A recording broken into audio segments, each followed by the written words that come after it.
Yes, off and running with you, and no, not reserves to start for disciplinary reasons because we had too much fun in Vegas last night. It's Armen Sorry and it's Billy Schmidt, Andrew Ludwig behind the glass. It's no BS on the game. Not getting a CD Lamb, George Pickens, little scolding like maybe those boys got last night where both of them decided we're just unable to start the game. We're going to go with two different wide receivers to start the game. Interesting. Monday night game in Las Vegas. Armen, sorry, and I wonder what could have happened to George Pickens and CeeDee Lamb. I can't imagine they were at Resorts World. That would have been boring. That would have been boring. There's no chance. You know, I think it's funny. It's like you remember in high school when they, the star player didn't turn in his English homework, and yes. It's like, we're suspending you for the first quarter. It's like you really don't want to suspend the whole game, do you, Coach? No, you really don't want to miss him that long, do you, Coach? You're benched for the first quarter. I'm like, you showed him. You basically told him, you're that important to me that I can't afford to bench you for the whole game, so therefore I don't care about your English homework. Like, that's always the way it came to me, because I was always telling myself, if Armen, and I was like the manager, obviously, so I didn't really count as a player, although I kind of, you're close. I practiced, and I did suit up for the one game. And I was like, if I would have had disciplinary reason, I'm pretty sure it'd be pretty easy for the old coach to say, Armen, you're out for the game. I'm sending a message. Yeah.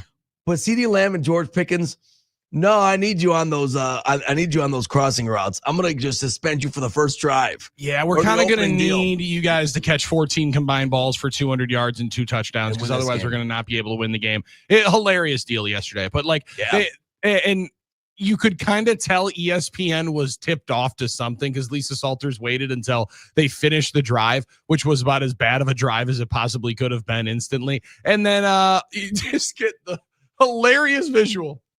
The beautiful photo of George Pickens and CeeDee Lamb with their helmets on. Shiesties on as well. Yeah. Oh, what they call those? Shiesties? Yeah, you got to have that on. I never knew that. That was the name. You got to have that one on as well. And my man, they're both looking at each other like, we had fun.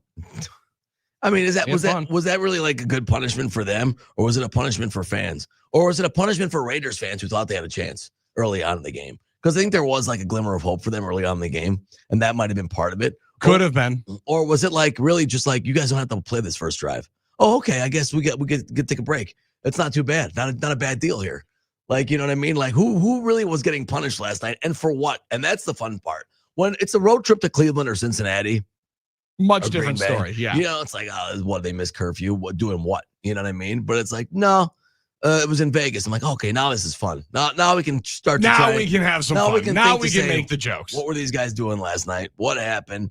Who was out here playing? Did we go to the M? Maybe you know what they did? Just got a couple of In-N-Out burgers. Missed curfew. They stay off strip, don't they? That's the whole point. Sorry, there's only Whataburger by us. Right. Where else are we supposed to go? It's Las Vegas. We're out on the West Coast. We're going to go get some animal style fries. That's all. Sorry, I apologize. Maybe that's all you could have the explanation. And Jerry Jones said, listen, we got to make an example of these two, but we can't need those. We have no Dallas Cowboys out there. So we're going to have to keep playing them. But good on the Dallas Cowboys last night. They honored Nealon very, very well. Very, very well done tributes last night by ESPN. Yeah. An emotional night, no doubt about it, as the Cowboys play for the first time since Marshawn Nealon passing. And they honored their former team by getting a victory. Now 4-5-1 of the Dallas Cowboys, and now done is week 11 in the National Football League, and we start to turn the page to week number 12, and we turn the page to the divisional part of the schedule for the Green Bay Packers. We'll carry the G and still do plenty of conversating about the Packers' victory over the New York Football Giants over the next couple of hours. At the 9 o'clock hour, when we start carrying the G with our friend Aaron Nagler, definitely some more Packers Giants conversation. Nags was at the game. He was in the stands. So we get to enjoy that part of the conversation. Nags doesn't get to go to a ton of games. Right. Nags doesn't get to go to a ton of games in the stadium because of their super successful watch party as well. Exactly. Where people will watch along on YouTube, Facebook, and X like they usually do with this show. Now, right now, X is having a little bit of a current server issue. If you are trying to experience that platform, you are realizing that you're not going to be able to watch any of your Korean street cooking videos. No. You might not be able to watch any of your patrolman chest body cam videos. So, like I potentially was getting sucked down a rabbit hole last night. So how are we supposed to go to sleep now? I mean, how are we supposed to go to sleep, Billy, when our favorite algorithm dominated videos are not on the internet right now? I was staring at my phone last night. It's about 10 o'clock. Wife and kids are both out of the house. Sure.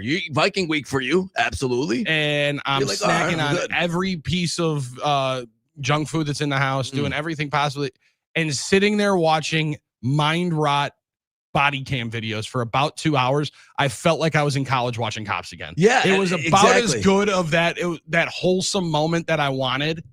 And I was like, wow, this is kind of sad. However, really funny. Yeah. And thank you for making sure that this platform remains free. Is that what's happening right now? Are they trying to make sure, are they rebooting this to force everybody to start paying for X? Because it's kind of down. Yeah, figure it out, Luddy. Around the world. Come on, Luddy. Let's get on this. Let's get on these answers here. How do you find the answers to X being down if X is down? That's a great point. I mean, I've been Googling it. I'm pretty sure it's a ChatGPT is going to have the answers on Grok. I think ChatGPT has been waiting for this opportunity to give Grok the 2 words DX suck at motion. Yeah. To say, hey, buddy, this is when I get to shine. You think that you are the champion now. Because people just immediately ask you in the replies, hey, what's the deal going on here? And then you either give them the right answer or not the right answer. ChatGPT is like, oh, now I get to do some full-on windmill dunking on Grok. This might be an AI event that we get to witness in real time play out. Or, a server fires on, and then we can be streaming on X at some point very, very quickly. So if you usually consume the show on X, down right now, YouTube, Facebook, also available where you can find us 97.3 The Game. ChatGPT is down as well. Yeah, see, that's a problem. See, if Grok's, I think this is a server issue, is a Cloudflare issue from my research I've been doing this morning. Billy, as you mentioned, I have extra time filled because damn, this is good news. I kind of ran out of. It's great news for us because it's not our fault. You know what I mean? Like, it's not. Well, I was also thinking this is also really good news for individuals that are worried about AI potentially taking over the world. Yeah, they can't do it. Taking over jobs. Once again, here, beautiful Tuesday morning, November 18th. It's got to get done. We're 9 days away from Thanksgiving. Right. We're inside at 30 days away from, or 35 days away from Christmas. And we're going to have the entire AI server shut down. Can't be having department stores be all run on artificial intelligence. Yeah, we go back to brick and mortar. Everybody go to your local malls, get jobs. We're going to be cooking again. Guess what? I can't be watching, I can't watch any food truck videos of guys cooking short order breakfast anymore. You know what that means? I got to go to myself and watch for myself in real life now. You're going to have to go get a Black & Decker and go cook some That's what you have to do. Absolutely, Billy. Now, the other factor is, you mentioned it. How do you know if Grok is down, if Grok servers are down? I'm pretty sure it's like, because there are certain sites, like Twitter's down, but like, some will work. So it's a server issue. Whoever uses the same server. So right now, KenPom's down for me. That's tough. Oh, I can't check KenPom in the morning.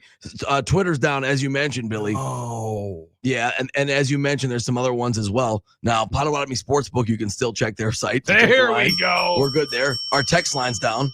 Oh, man. They must use the same text group. They must use the same server. Been refreshing that bad boy, but we're working on it. Wheel. Okay. We're getting through, as you mentioned, Billy. You can still chime in on the YouTube comments at us anytime, or you can YouTube still call comments are still going. We would fire into the comments to make sure that this is still accessible for us, because we're figuring out what servers are live and which ones are not. That's it. And if your server is not live, well, we apologize to you. And you know what the worst thing is? You're probably not even hearing the apology. So just know in your heart that we were thinking about that you. We feel it. Know in your heart we feel it. So I don't know. I also thought, like, is it because Giannis went out with a groin injury last night? Therefore, okay, Giannis was actually powering all these servers with his boundless energy in the middle of the night. We just didn't know about it. He was on the bike all night. That could have been it, or it could have been all of the data and streaming power that it was taking to power the Peacock broadcast of that Bucks-Cavs game last night with the illuminated court. Weird. It was a weird court, man. That thing was illuminated in a lot of ways. There's a lot of bad courts out there in the NBA Cup situation, but that was one of the worst ones. I didn't know what I was watching. It looked like the old Taco Bell logo with the different shades of yellow and orange. It's a really good comparison, yes. Wemby's out as well, so that's another one. Like, you figure out, like, all these guys start getting injured and the servers start going down. Also, Billy, it makes you start to wonder, like, is this just, okay, Pickens and CeeDee Lamb, first drive suspension. Did the servers act a little naughty and therefore they're being suspended? Get a little slap on the wrist for the first hour of the show. We're doing it to the 6 seconds. We're going to suspend you guys early in the morning. You guys are out for the first segment of the show. Also, like, what do more important industries do when these things are down? Like, us, we can still do this. What about like Wall Street and all that? What are they doing right now on the Wall Street? That's a really like, good point. what are they doing without the internet right now? They got to be going crazy. Then the old guy, there's always one old guy in the office, Billy, that still goes to get his money from the bank when he writes out a check, that still goes to the DMV in person. Like I was thinking about doing. Why are you talking about yourself like that? That still goes with his pen and paper and his calculator, and is probably punching the numbers at his desk, and instead of using some algorithm that all the young kids are doing in their Patagonia vests, that is like, who's got the last laugh now? It's me. And I think that's part of it. One other. Armen asked me today if it was running from the grind. I'm not ducking the fade, Billy. If he changed his address online and didn't go to the DMV, right? All other Americans. I said, you know what, Armen? I didn't know that. I got bad news for you here in the world. In the year of our Lord 2025. I think most Americans are going online. I think you're right, and I guess that might be a good indicator for me. That I'm, like you mentioned, Billy, a lot older than I think. I'm an old guy. You know what I mean? Well, that's fair. Yeah. That is fair. At least you're understanding it. Our friend Jeffrey saying you guys are loud and clear on YouTube. Loud and clear. That's what we like to hear, Jeff. What up, Jeff? Come on, Jeff. That's my guy. I know. That's awesome. I like hearing that. Thanks for watching us. Now, I also had a little other plan today, which is kind of being sidetracked right now, and I'm wondering if this is part of it too. Because I was in the mud last night on Bears Twitter. I was in the trenches last night. Now, you had a twinkle in your eye when I walked in here this morning. Oh, I got those. I got those 12-year-olds going on. The glow of a man that only spent his Monday night fighting folks online could enjoy. Now, let me tell you something, Billy. You had a nice night that most adults, I feel adults should have. And I don't mean to say like you being lame. I'm saying you were like a mature, responsible, person. Yeah, sure. In some way. I mean, like, you're watching the Bucs game and we're watching the Monday night game. Sitting there losing my Potawatomi parlays. Thanks a lot, Gary Trent Jr. You went great. Yeah, Gary, man. Kyle Kuzma. Man, what? Brock Bowers. Come on, Kuzma. Giannis is out. Start shooting the ball. Anyway. Or get him the ball, Ryan Rollins. A lot going that being on said. Don't talk to me about no Kyle Kuzma. Thank you, I will talk to you about no Kyle Kuzma. My man was cooking to finish the first half. Let's see 18 get the rock a couple more times. A couple more times. Gentlemen, we're live on Twitter. Let's go. We're back. We're back. There we go. So it was a George Pickens, CD Lamb first little drive. issue. Twitter got slapped on the wrist. Their server maybe went to get some animal style fries, maybe went to go get a double at In-N-Out Burger, or went to an adult ballet. We don't know. Nobody knows. Nobody knows exactly what prompted them to be out of the first series of the game last night on Monday Night Football in Las Vegas. But inquisitive minds would tend to speculate that maybe in the city that never sleeps, there was a little bit of fun going ahead. I would think so, those Billy. two guys I would think so. On Sunday night. Maybe curfew is missed by 15 minutes. Yeah.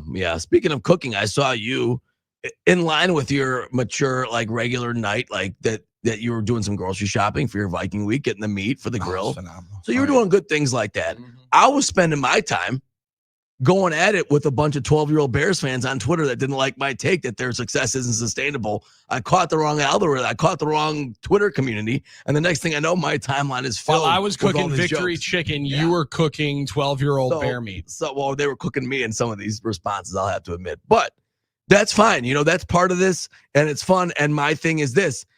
I'll get in the mud with you with all these kids on Bears Twitter. I don't care. I'll You're roll not around afraid. the mud. I'm not afraid to roll around the mud with them. So if they want to come at me today, I'm going to give them the link to our stream now that it's up, and we can go at it all day. A lot of prom king jokes, because that's in my bio. The 2001 Greenfield prom king. That makes sense. That's an easy target. Easy target. It was. So I got to say, some of them did pretty well, but man, that was quite the night. So you were at some point proud of the 12-year-olds that you were frustrated against because of how good some of their get-backs were at you. Listen, I might not go in person. Sounds like you're appreciating some of the L's that you were taking last night. There's some of them made me chuckle. Listen, I might not go in person to the DMV, all right, but I don't duck the fade either, all right? I'm not ducking any smoke. That you do not do. All right, you guys are coming at me on Twitter. You think you're going to back me down? I'm not backing down to all these Caleb season and all these dorks that are going to their 8th grade dance coming up. I'm not afraid of these dorks. All right, if you nerds open yourself, if you nerds in your mom's basement want to come at me, I don't like using the mom's basement because that's a trope that like the old guys use. They are under 18. They're probably living. These guys are actually in their mom's basement. These aren't like adults. Just come at me. I'm right here. I'm not afraid to talk a little ball with you guys. I'm not afraid to do Is it. there a lot of ball being talked or a lot of No. good 2001 hot Green. shots thrown? Look at this guy. He's got Greenfield Proms King in his bio. Hey, I said deep down, the bare success isn't sustainable. The I'm not going to say that. That's a dirty word. He goes, and then he takes a picture. Armin, sorry, were you saying dirty words out here? It's like he takes a picture of me proposing to Laura in the Briley Center parking lot. He goes, same, not sustainable. That's funny. Talking about the stadium or your relationship? I think he meant my relationship because I think that was the joke there. Pretty good. A lot of big nose jokes. Hey, I don't mind that though. Young lady Kirsten was getting after you. Kirsten, quite a bit. Kirsten, trying to be serious. I'm like, this is we're Why doing Twitter. Why did you make this post, Kirsten? I'm sorry. I was talking football on Twitter. I'm sorry it bothered you so much. So I don't know. That was a wild night. I really probably should have spent my night doing more productive adult things. I did rake the leaves though. Something. So you did something. That's something. That'll work now. There you go. I'm proud of you. I don't know, man. I don't know. I don't think you should be. I don't know if you should be. Good troll. Not gonna lie. That was hilarious. So wild last night. A wild ride in that sense. But Billy off to a good start because we're back on Twitter and we're back. Our servers are back, which means I'm pretty sure I can go to Ken Palm again. You can get on those analytical websites. We Get can my Vermont Buffalo prediction. All of your hot plays in here for when Dolph joins us on the other side. And now streaming on Twitter at the game MKE, where you can find us there as well. Or as the kids are calling it, X these days. X. It's good. Everyone's getting a blank slate. It's kind of fun. Yeah. X is one of the only streaming platforms that throws the scoreboard right up there alongside. And everyone's starting at a fresh slate, fresh coat of paint. Just a nice, even, fresh coat of snow for all of us to go and sled down. Let's figure out and have some fun talking some sports with you at 877-794-1973. Text line, hopefully going to be working. YouTube comments are working. Ways to engage the program. And Scott Dolphin's going to join us on the other side for an engaging conversation. That's Armin Sorry, and I'm Billy Schmidt. It's No BS on the Game. Walk away and know when to run. You never count your money. When you're sitting at the table, there'll be time enough to count when the dealing's done. Miss an hour of No BS? Honestly, Billy, I don't think you'd miss it. You can find all of the shows in podcast form. Just search No BS on the iHeartRadio app. iHeartRadio. Soundtrack Flashback. Put on your Vans because we're going back to 1982. The soundtrack to Fast Times at Ridgemont High contained the biggest names of the decade. One standout, Somebody's Baby by Jackson Brown. She's probably somebody's only light, gonna shine tonight. Yeah, she's probably somebody. For more great movie soundtrack hits, check out Popcorn Radio on the iHeartRadio app. Hey, come alive, come alive, yeah, in the Pepsi generation. Come alive,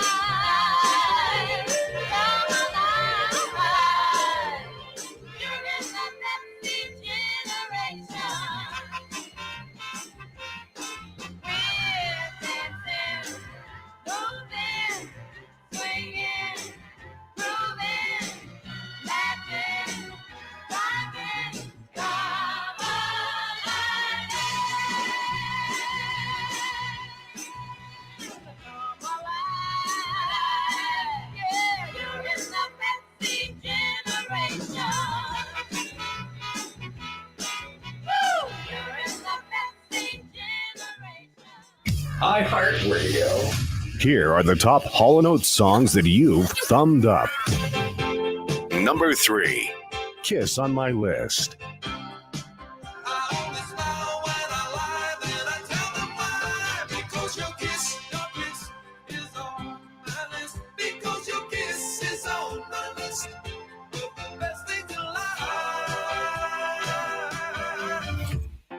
Number 2, You Make My Dreams.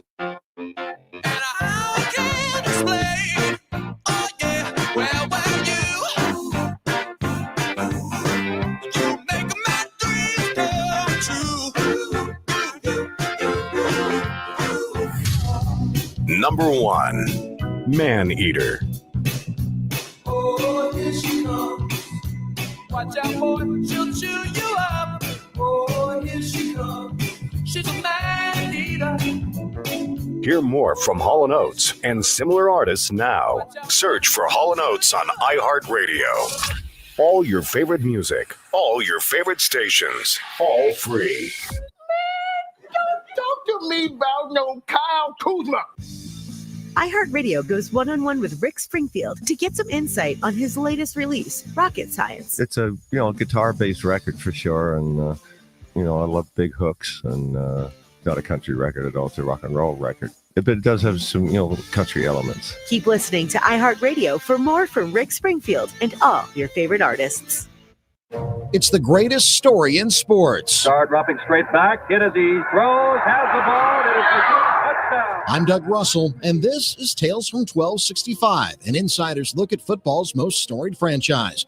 A franchise that has had its dynasties. This is the first Super Bowl trophy, and it's something Green Bay can keep. We're going to have a new trophy each year. And its rebirths. Every major football decision will be made by Ron Wolf. I realize I'm a Green Bay Packer now, and maybe I can prove that I am worth the first-round pick next year, but just got to be patient. But I was really impressed with the coaching staff, with the whole organization, and with the direction the team is going. I think they have a total commitment to winning. Tales from 1265 is presented by Nicolay Law, your local award-winning injury lawyers. If you've been injured, get Nicolay, Wisconsin's winning team of lawyers that will get you back in the game. Tales from 1265 is a production of iHeartRadio Podcasts and is available on the iHeartRadio app, Apple Music, or wherever you listen to podcasts. For money-saving tips that can help put your financial house in order and avoid future financial headaches, call the National Foundation for Credit Counseling today at 1-800-388-2227 or visit them at nfcc.org, a public service from the NFCC. Just inches, 16 seconds remaining. Here are the Packers. Third down, inches to go. To Pater.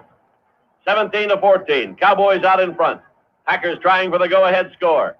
Starr begins the count. Takes the snap. He's got the quarterback sneak, and he's in for the touchdown, and the Packers are out in front. 20-17. There's 13 seconds showing on the clock, and the Green Bay Packers are going to be world champions, NFL champions for the third straight year. Our favorite four-letter word. Free. Download the free iHeartRadio app for all your music, radio, and podcasts. They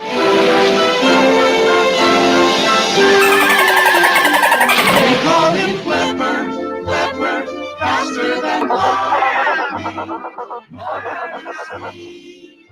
Is smarter than he. And we know Flipper lives in a world full of wonder, lying there under the sea.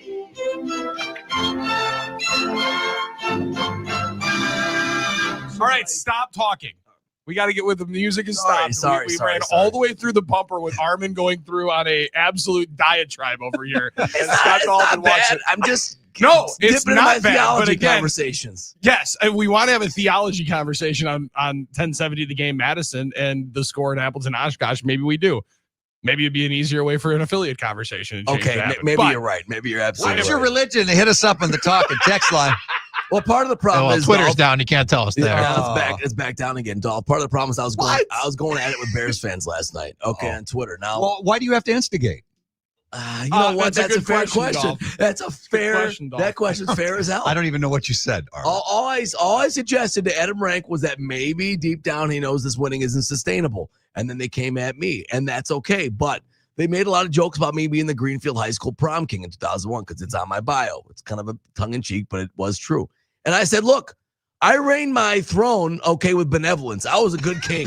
My people love me, all right? I didn't force a religion on them. Is that why you haven't been back in 25 years? Listen, I drive by all the time. I drive by 60th and Layton all the time. And when was the last time you were in the school? In the school, long time ago. I don't know. Well, there we go. That just shows not sustainable. Well, maybe if they'd had me back for like alumni night, if it was, Greenfield volleyball. Oh, they honored you and had, no doubt. If they put your name up in the rafters, then maybe you would come back. What's going on? Yeah. I mean, you are the 2001 king. You would think they would put you up in the rafters. You would think. I mean, a guy like me, they would, that was a backup on the 2000 conference champion volleyball team, they would think about that. You would think that they would put that in the Athletics Hall of Fame. I don't know. Well, maybe soon enough. Maybe soon enough. Maybe if you start going to some games and becoming a big-time booster of Greenfield High School Hustlin' Hawks basketball, then maybe it'll be a big deal. Dolph joins us here from FM 106.1. Dolph, we joked about this, and this all started with a conversation of what I did yesterday because the kids are out of town and my wife's out of town. So what I did was spent way too much time at the Potawatomi Sportsbook, lost everything there, then went home and watched way too much coverage of the Lane Kiffin coaching carousel saga in college football yesterday. And one of the more interesting deals is how good they are on FlightAware in the SEC. I mean, they are dialed in on every plane coming and going, especially right now during this time. Including the guy sitting across from you. I understand. He's a FlightAware expert. I like tracking flights, but the thing you got to know about me, and I think it's instructive to your point, Billy, is I'm still kind of a like a surface level, like Walmart shopper when it comes to like the FlightAware stuff, like flight tracking. I can track the flights in general, but when you got to go to the next level to like, get the private tail signs and actually go to the airport, that's a paywall, right? There's a lot of stuff going on because you can, the private flights, they can hide on certain sites the tail signs, but there are sites where you can't do it legally, so you have to just go to like, I don't know, different sites. I was talking to Tyler Herrick about it. You can go deeper to it. You're talking about like the FrostWire. Like, is this going to give my computer a virus if I'm going on these kind of FlightAware sites? It's more like you just got to go. You just got to have more ball knowledge of it than I have about flight. XX FlightAware, and just know about private flight. Is that one up this morning? That must have been it. That must have been it. You know where FlightAware is always up there, Letty. That's a different site. Sure? They're always up in the air there. Oh, that's the one you browse in private for. FlightAware is golden though. If you're great at an airport and you get a tight connection, it's and really you're great. Sitting there waiting for this flight to come in, so you can make sure you make your connection. You can see exactly where it is and where it's flying in and how far. The gate, and that would have made a lot of sense. That would actually be the time to use FlightAware for a practical reason. Practical reason. Yep. I am today years old when I first thought about that actual practical reason to utilize it. You can find I've the gate. only thought about it in weird coaching circles or where is Brett Favre flying into Hattiesburg, Mississippi? Exactly. Why is he flying into Madison, Wisconsin before the Morgan Wallen concert? Or like when Rodgers was flying back to New Jersey to talk to Aaron Glenn. Oh, he's going talking to Aaron Glenn, and now he's quickly getting on a plane back. It was fascinating yesterday because this whole thing with Kiffin, he is everyone's first choice, albeit while James Franklin goes and signs at Virginia Tech yesterday.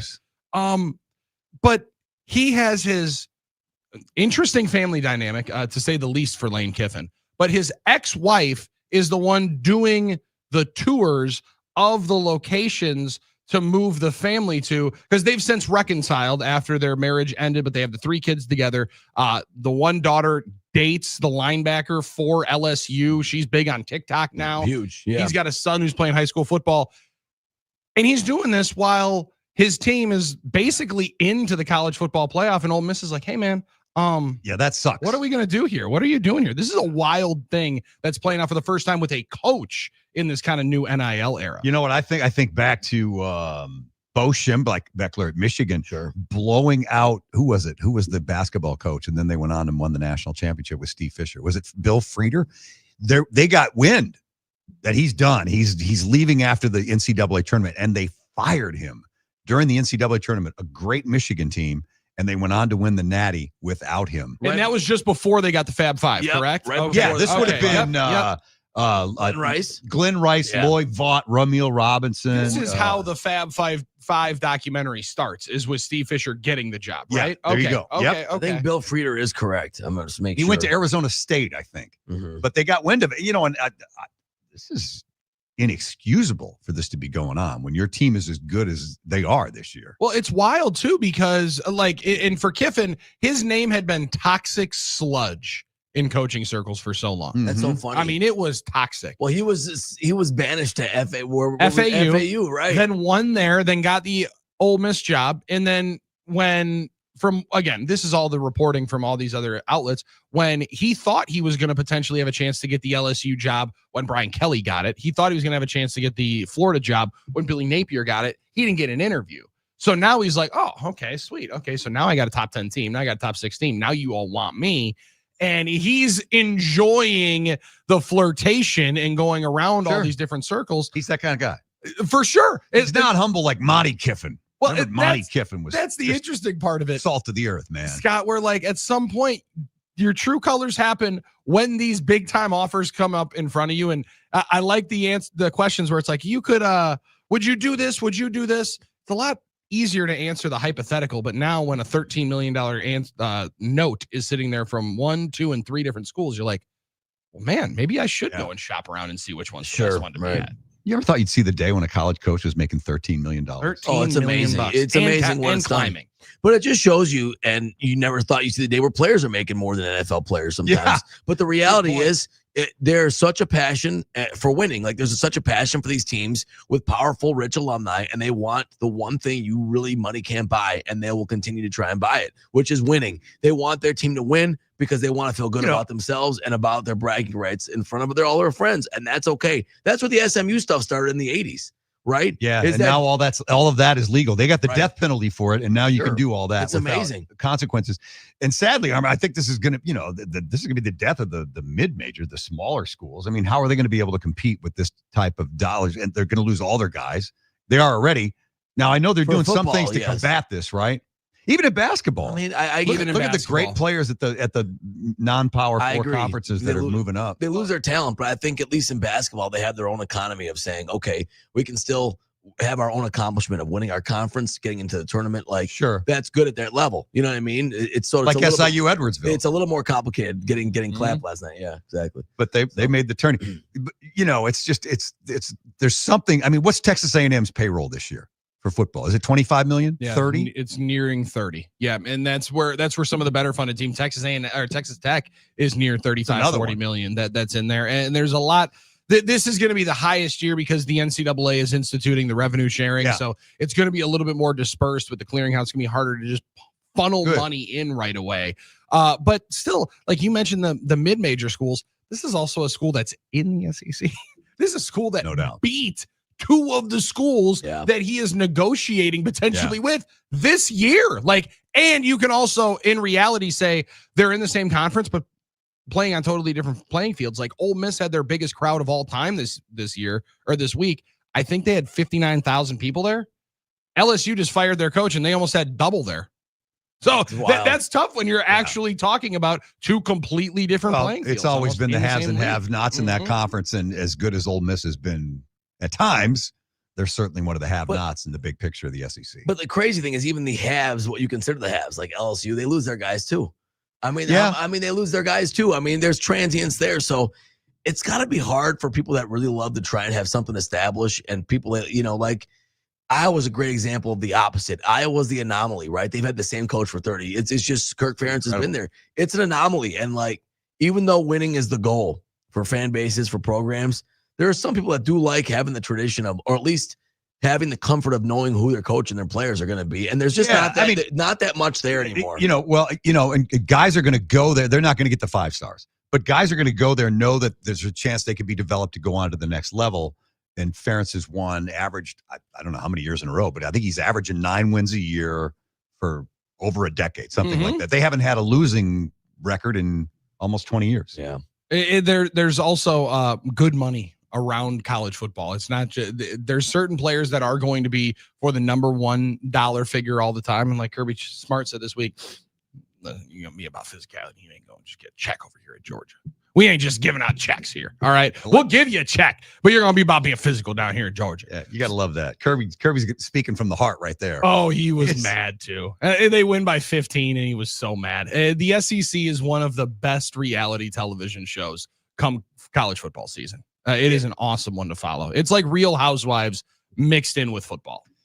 Maybe I think you just gave the network execs or Netflix execs an idea here. Yeah. Wives of SEC coaches. Luddy, let's not waive the consulting fee on that one. All right. Let's put that one together and let's pitch that one, because listen, I just mentioned it with Lane Kiffin's ex-wife, who's a part of this. His ex-wife is going to be a part of the reality television. That's part of what makes it a reality show, right? Is just like there's already that angle of it. I feel like that meme. Cinema. I gotta be honest with you though, that takes co-parenting. Like that's the way you're supposed to do it. Oh, right? they're doing it. That's the way you're supposed to do it. I mean, that's the bastion of like success in co-parenting, right? Yeah, not a lot of people were thinking Lane Kiffin was going to be the one to be saying that at some particular point. Do you think an SEC team will win the college football playoff this year? Or do you think it's going to be Ohio State? Great question. Right now, it looks like Ohio State and everybody else. Although SEC critics, everybody on ESPN, because they're in the SEC's in their pocket, said that they haven't played anybody. Yeah, and I beat anybody. They haven't beaten anybody, and I still really, really want to give some love for Armen's guy, and the one that I just watched for the last 3 hours on Saturday, I should say. I think Indiana can play with anybody if they stay healthy. Yeah, that's the problem. I just don't know that they're going to be able to. Because Dolph, like this is the tough thing about playing in the college football playoff now. You got to last 3 more games. That's true. And the depth of some of these teams that are popping up is really, really tough. Where Ohio State's been recruiting 5-star athletes for 7 years. Georgia's been doing it like this. Indiana, Texas A&M. Texas A&M was getting a bunch of those guys, but do they have enough to withstand the injuries that are ultimately going to go? That's why I do still feel like it's Ohio State and everybody else. You can capture that magic one time, well, twice, I guess, for Indiana, because they did it last year too. But you're right, to be able to sustain it. Maybe they can with this coach. I mean, Indiana's always kind of been a sleeping giant. I mean, look at that alumni with their basketball program. There's no reason why football couldn't be significant for years to come. Yeah, I agree with that. I think that the whole thing about geographical recruiting is not as much as it used to be because of the money, right? It used to Money's be a big part of it, to be, well, do you have a fertile recruiting ground? Like Indiana always had that for basketball because that state is basketball rich, but maybe for football it wasn't. But that doesn't matter anymore. If you have the right money to bring guys in, it doesn't really matter. So there's a point to be had there. You need to have university support, but you also have to have Cignetti to continue to make the right decisions and coach well, which I think he's done. He's amazing. But it's not just money, right? It's picking the right guys, it's developing the right guys, and it's putting the money in for the right guys. Buying into his system. Right. But just watching Ohio State, and I know they still have Michigan, and Michigan's beaten them, 3 or 4 times in a row. Michigan ain't going to beat them. I think they're winning. They're going to beat Michigan this year. Yeah. After watching Michigan at Northwestern struggle at Wrigley Field the other day. The thing about the playoff is interesting, though, because we don't know much about how it's going to work yet in terms of, like, is there going to be a lot of randomness? Is there going to, how will the change in venue affect teams? Are there going to be a lot of chalk? Like Ohio State's run last year was sort of unexpected. So we don't know much about how the economy of that's going to work. Last year, it was kind of easy to predict the first team that was going to miss the bye was going to have a little bit of an advantage. And we started looking at the bracket and seeing number 1 seed's actually going to have a tough time. Yeah, well, Oregon, and ultimately Oregon got boat raced in the first half and didn't even have a chance. Hard to predict that. They got the championship weekend off, and then got to go to the Rose Bowl, right? I mean, they just had to go down to the coast. Yep, and they went to the coast. They played in the conference championship game, won that, and then they were off they were off the first week and didn't get to ramp up. And that's going to be the interesting thing: is it easier to play that week, or do you play better with the bye? Ohio State got the week off. Ohio State got the week off with that one because they lost to Michigan, and then they just beat the breaks off of the Ducks out there. I just want cold weather. I want to see SEC schools come up this way. And that's why I want. That's why I want a little bit more of the games to be on campus because it's awesome. The on-campus playoff games were phenomenal. I don't know if you can ever make that happen with the money that's still involved with these bowls. But we talked about this before. The bowls are so dead, less significant now. The big ones that we used to get so excited for on New Year's Eve, New Year's Day. Now it's like, okay, what is the Rose Bowl this year? Is that a semifinal? We don't even know anymore. Well, and that's the thing. You could make those the semifinal, and it would still feel cool. The quarterfinal game doesn't feel big enough. The semifinal at the Rose Bowl will be awesome on New Year's Day. Yeah, we can move the schedule, figure it out. Smart people, figure it out. There you go. We're not getting paid enough to do it. Armen, sorry, and I would like to help you figure it out, but we're just giving you all too many good ideas, waiving the consultant fee. You guys are going to have to earn your money somehow. Absolutely. We're going to have to put the ball in smart people's court at some point. We can't just be giving out all this free advice. No, and the thing is, it is sort of, college football wants to progress and move along to the future with this playoff, but the tradition of the bowls is sort of an anchor around their neck right now because you kind of have to still respect these bowls and not do away with the tradition and the money involved in them, but realistically, it does make it harder for them to operate what they want to do, which is a regular playoff system. I think they've done a nice job. It's taken them, 100 years to do it. The bowls will always serve their purpose for teams like my team and your team and our team. Yes, listen, we still need the bowls, and we still want the Rose Bowl to be played on New Year's Day. Yeah. We just want more games on campus, and that's a good thing for all of us. And then at some point, Iowa and Wisconsin meet in a semifinal to go with the right to go to the national championship. And they'll always serve the most important purpose, Billy, which is making sure you have something to bet on. Eastern Carolina and UTEP in the Bahamas Bowl. Hey, because you gotta Because you got to burn all that vacation in between Christmas and New Year's, so you got to have something on it. Wouldn't that be a nice trip, the Bahamas Bowl? That would be very nice. Oh, I love it. Yeah, let's get on that trip one of these Or the times. Hawaii Bowl, do they still play that? Better than the Sun Bowl in El Paso. Oh, that can't be it too could much fun. It could snow at that place, right? It gets cold in El Paso. Does it? I mean, you can see how big those mountains are right behind the stadium. I didn't know that. Wow. It gets cold. It gets cold in places like that. I got to look that up. I didn't know that. West Texas? I thought West Texas was hot, dry, and barren. I think in the wintertime it can get a little chilly. I've never been to El Paso, Mexico, but let's be honest. Sounds like some YouTube research to be done here. Yeah. On the Once I mean, the it's like servers wake up. you would think Arizona would be warm. Luddy was in Flagstaff. Ask Luddy how warm it is in Flagstaff. There was a day that it literally snowed 10 inches in like 3 hours. It was like, what the hell just happened? That's as quick as it can happen. All right, Dolph, we appreciate it, brother. We'll talk to you tomorrow. See ya. There he is. There goes Scott Dolphin. We are going to join them coming up on Thursday for game time, and I'm going to beat Armen Sarian because I haven't won enough competitions in that little series enough. Sorry, Billy, I'm on a roll. I don't know what to tell you. Some guys know ball. I mean, you do too, but I'm just doing well right now. I shouldn't have said that. Yeah, like, you know ball. You're just going through a cold streak. You know. It's no BS on the game.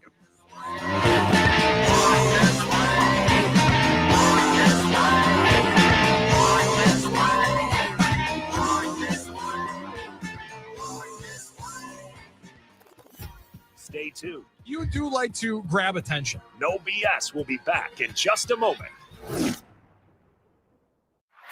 iHeartRadio. Soundtrack. Flashback. Goonies Never Say Die. The soundtrack, however, spoke volumes. The 1985 movie and album was full of big bands and big hits like Cyndi Lauper's The Goonies Are Good Enough.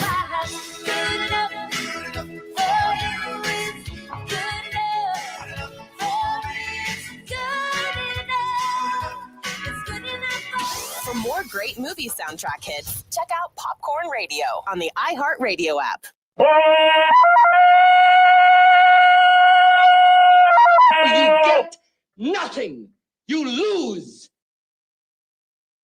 There's always an emphasis on the casualties in Korea. That if this necessity with which we are faced is not met, that the casualties in Korea will be one small drop in a bucket. Now, a year in rock spotlight from 1977.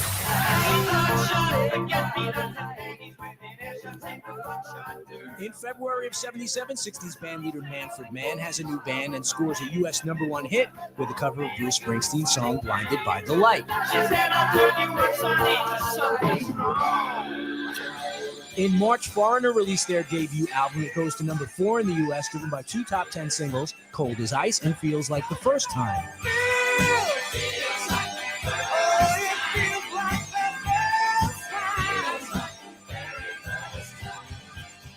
Philadelphia blue-eyed soul duo Hall & Oates have their first U.S. #1 with Rich Girl from their 5th album, Bigger Than the Both of Us.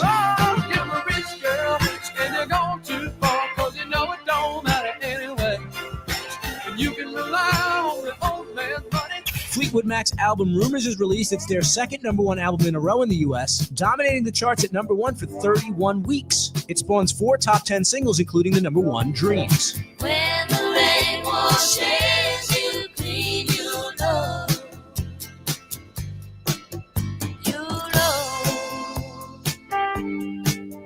Keep listening to iHeartRadio for more from 1977. Coming up.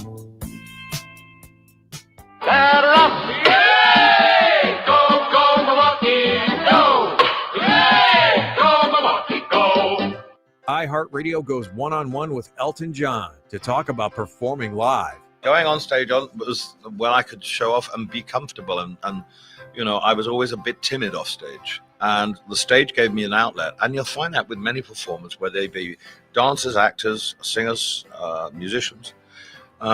They have the outlet on stage to become the person they're not off stage. And I think that's what eventually led to my troubles, along with the drugs and the drink, is that the person who was fast becoming popular as Elton John and becoming, you know, the #1 rock star in the world had kind of escaped from the person off stage, and the balance was completely off kilter. And the more I became successful, the harder I worked, and the less time I concentrated on being normal or trying to be kind of normal. But people who knew me privately were shocked, I think, at what I was doing off stage. rather, they knew what I was going to do on stage. But off stage, they were shocked and disappointed. Keep listening to iHeartRadio for more Elton John and all your favorite artists.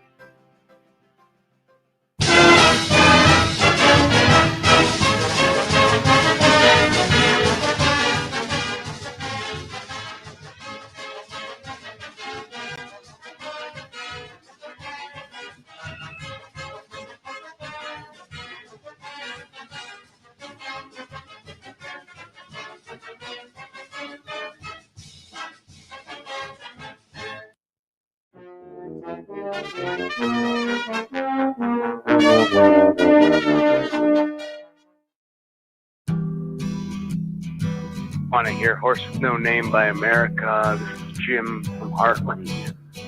On the first part of the journey, I was looking at It's funny when you just start searching the bits inside this iHeart network, what you can find from the WOKY Jim from library. Heartland. Jim from Heartland sitting around I somewhere. would like to hear a horse with no name. This is such a tune. Who, me? Who, me? Jim from Heartland sitting around in his car. Wait, I'm the one I called for a horse with no name? This is a banger. I left Heartland 10 years ago. Not a lot of people are going to be upset, though, when you're playing a horse with no name. No, it's a great song. A little different vibe from yesterday, though. Definitely a different vibe from yesterday. No name. It felt good to be out of the rain. By the way, guys, It's raining outside right now, though. I caught 1070 north of, basically, I was Tomahawk area. It was coming in a little grainy, Let's but I go. caught Wayne Larrabee as I was coming back from the north ones yesterday morning.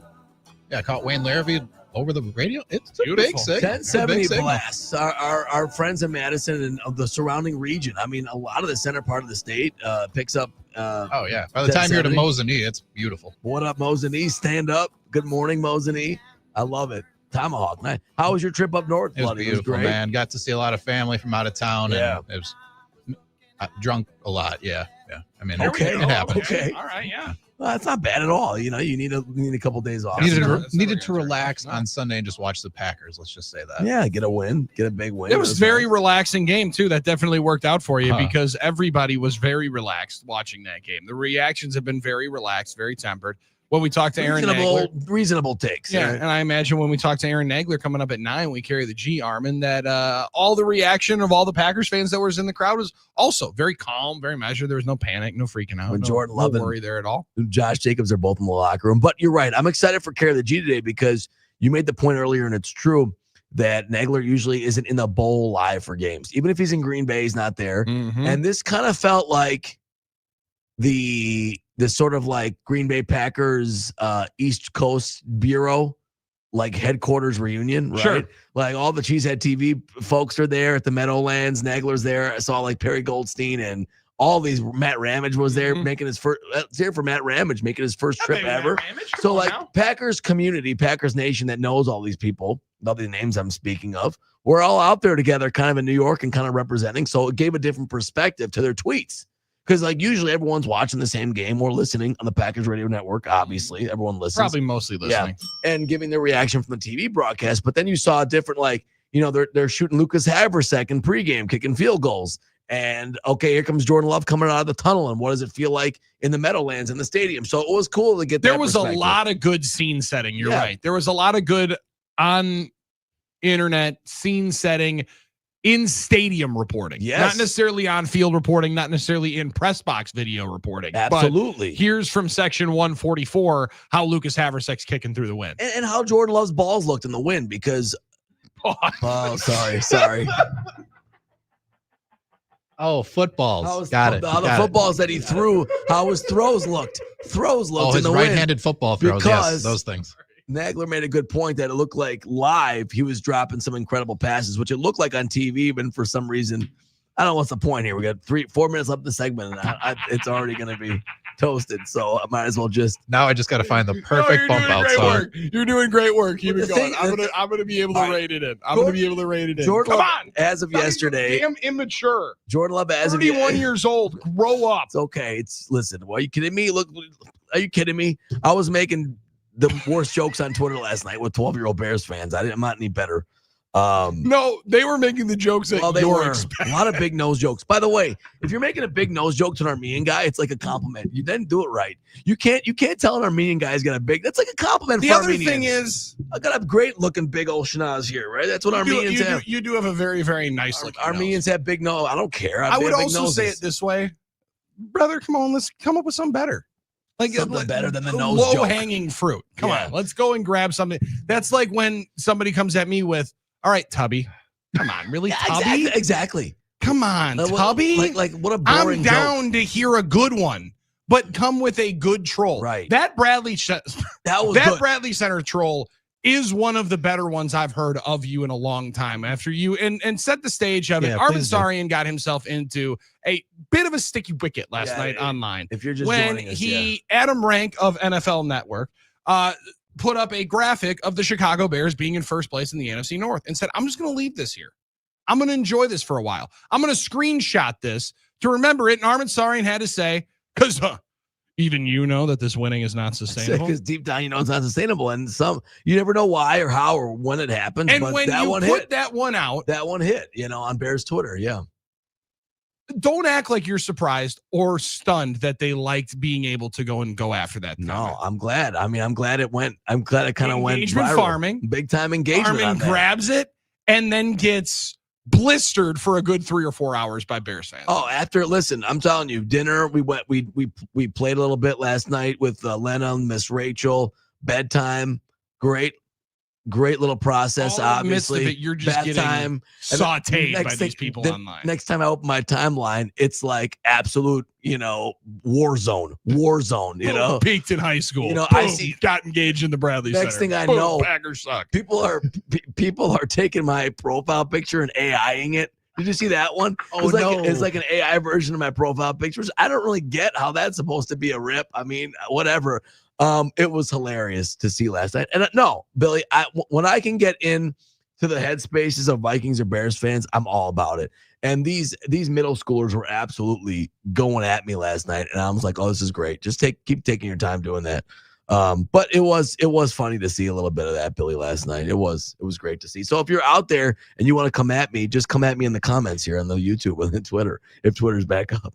I think Twitter might be back up. Facebook's definitely back up. Yeah. Facebook hasn't left. Actually, I think they've been on the Zuckerberg server, and they've been okay throughout the day here. YouTube is hanging out. No fights with Disney on our show as well. So this one's always free. This one had no different carrier issues at all. Well, maybe some different carrier issues. However, still free for you and for me on X, Facebook, as well as YouTube at 97.3 The Game, where you can find us there. You can find us on social platforms at The Game MKE. You can find him at Armen Sarian, getting into the absolute weeds with folks all night long, which is going to be a great viewing pleasure, I imagine, here for a Tuesday night, because I don't think you're going to go lights, camera, action tonight. I think that might be a solo game that I'm going to be watching. And instead, I'm going to be able to watch Armen Sarian just scrapping with different Bears, maybe some Vikings fans, because the Packers are facing the Minnesota Vikings in 5 days. I'm sure that'll come later on this week at some point. So coming up on the other side, we're going to hear some of Matt LaFleur from yesterday. He addressed the kicking issue, the health, and what do you do with Jordan Love lowering his shoulder? Matt LaFleur's got all those answers from yesterday next on The Game. 97.3 The Game. This is what's trending in Milwaukee now.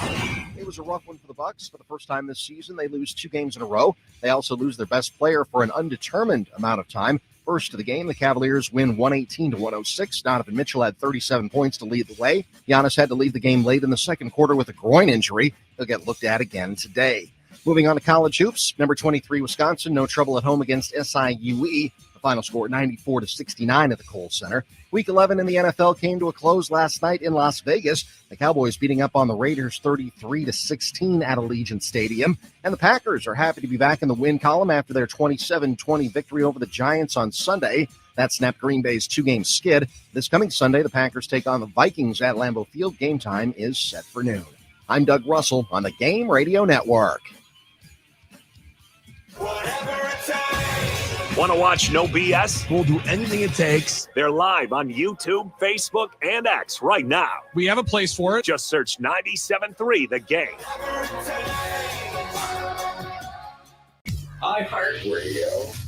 Here are the top Steve Miller Band songs that you've thumbed up. Number 3. Take the Money and Run. Bobby Sue, took the money and run. Go on, take the money and run. Go on, take the money and run. Number 2. Rockin' Me. I know that it's true that all the things that I do will come back to me in my sweet time. So keep on rocking me, baby. Keep on rocking me, baby. Number 1. The Joker. I play my music in the sun. I'm a joker, I'm a smoker, I'm a midnight toker. I get my loving on the run. Hear more from the Steve Miller Band and similar artists now. Search for Steve Miller Band on iHeartRadio.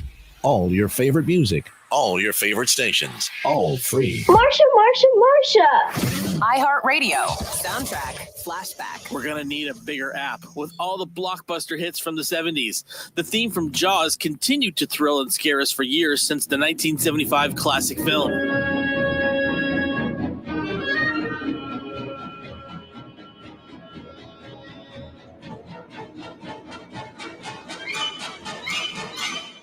For more great movie soundtrack hits, check out Popcorn Radio on the iHeartRadio app. Now, a year in rock spotlight from 1977. September of 77, American duo Steely Dan released their 6th album, Asia. It goes to number 3 in the States on the strength of 2 top 20 hits, Peg and Deacon Blues.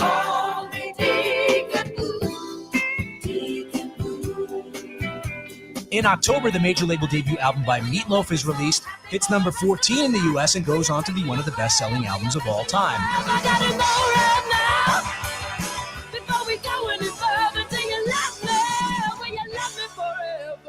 Leonard Skinner released the album Street Survivor. 3 days later, singer Ronnie Van Zant and 2 other band members are killed in a plane crash. The album goes to number 5 in the States, and the single What's Your Name hits number 13. What's your name, little girl?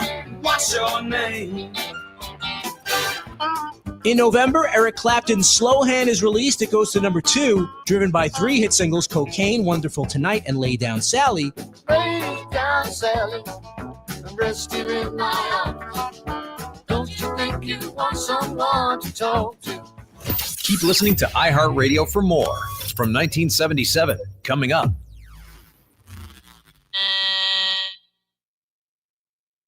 Now, a year in rock spotlight, 1969.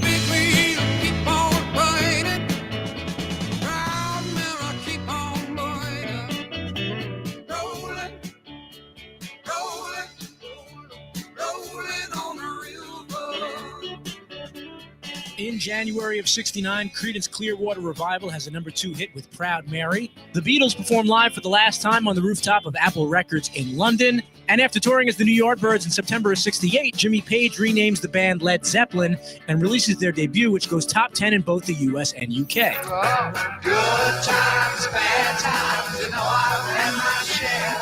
When my woman left home for a proud man, but I still don't see it again. In February of 69, Detroit rockers MC5 released their debut album Kick Out the Jams on Elektra Records. Tommy James and the Shondells have a number 1 hit with the psychedelic-influenced Crimson and Clover. And San Francisco's Sly and the Family Stone go to number 1 with the single Everyday People.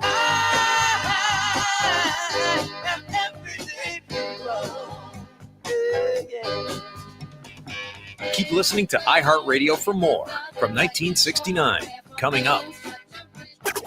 This is No BS with Billy and Armen on Wisconsin's home for the best sports talk and other stuff, The Game.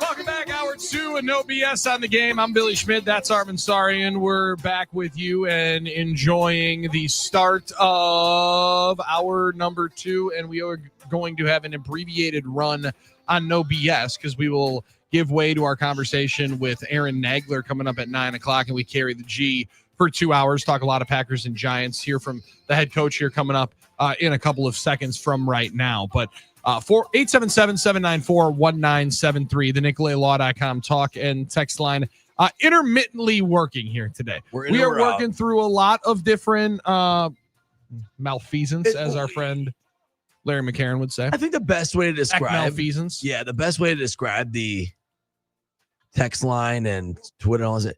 It's kind of working like Kuzma plays offense, like Kyle Kuzma plays offense. That's a good way of putting it. It's in and out. It's like a bumper pretty boat. Sporadic. Yeah, it's totally deciding at different times. Talk to me about no Kyle Kuzma. Man, he got white hot at the end of the first half yesterday. It was awesome. I'm like, this is the Kyle Kuzma I want. Was cooking with absolute gas to thinking that our 15 points in the parlay of the day was going to be kosher into the second half. He had 10 in, I think, 3 minutes in the end of the second half or end of the second quarter.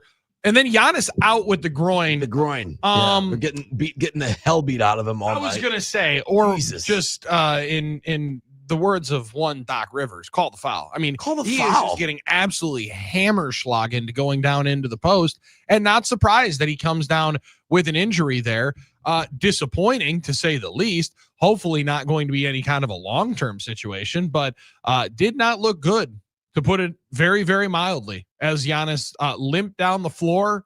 No, it wasn't. And then great. Immediately has the take foul in the lane, walks right into the locker room, and very quickly, now rightfully so, right? It's game what? Are we just want to make sure we're here? 15, right? Game 15. Yeah. The last thing you're doing is putting a guy out back into the game in game 15 with a potential groin strain who is making $55 million a year.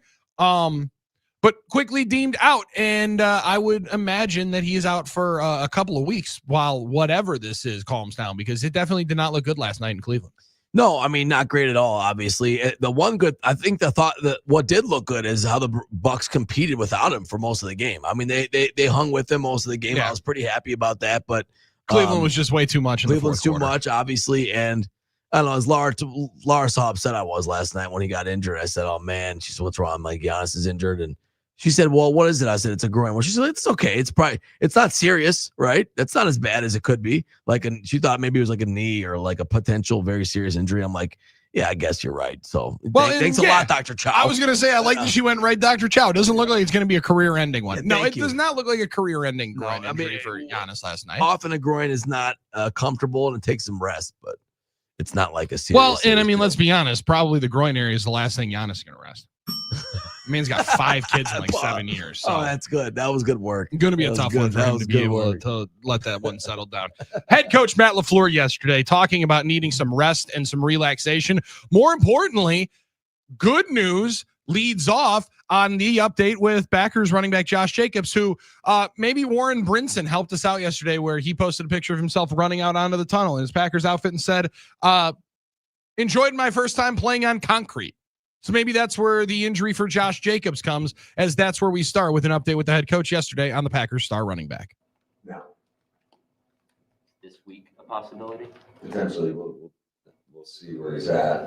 It's a contusion, so it's just more or less trying to get the swelling down, and unfortunately, that's a pretty hard surface over there, and sometimes the byproduct of that. Obviously, you know what Emmanuel Wilson can do. He's played free quite a bit. So, what does a backfield of Wilson and Brooks look like to you? Yeah, I thought both those guys came in and did a nice job and just owning their roles. And shoot, I don't know if you guys saw the pass protection Brooks provided on that last play or that big play to Savion Williams. That's one thing you can always count on Chris Brooks, man. That guy he's gonna do his job. And he is going to strain while doing it. And so I got a lot of confidence in him. I know he only had the one carry, but I thought he did a nice job on that carry as well, just hitting the hole with some authority. And then Emmanuel, he did what he needed to do as well. And so both those guys, if called upon, I have confidence that they're going to get the job done. Matt, what makes Brooks so good in pass protection? Like, how's he gotten so good at that skill? I think it always starts with a desire first and foremost, but I think, he uses good technique, good fundamentals. He strains, he has good pad level. He can use his hands well. I think he's a heck of a special teams player as well. So I think there is a little bit of carryover to that. Was the Watson pick on the Wiley touchdown, was that intentional? No. Okay. No. So what happened? I mean, obviously we're great. You put in the play, but what happened on that? Well, I mean, you are allowed within 1 yard of the line of scrimmage to pick somebody. I think it was just kind of, matter of fact, when I was watching it live, I could see Javon Holland like calling off who was guarding Wiley.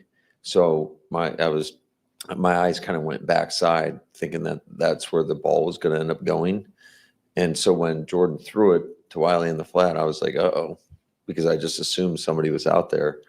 I didn't see that he got depleted there. So, but yeah, that was just a byproduct, I think, just of the proximity of where you are in relation to the guy that was covering Wiley. And anytime you get press, I think DB's got to do a good job of trying to get on different levels. Either the guy pressing Christian's a strong player. He can fight through contact.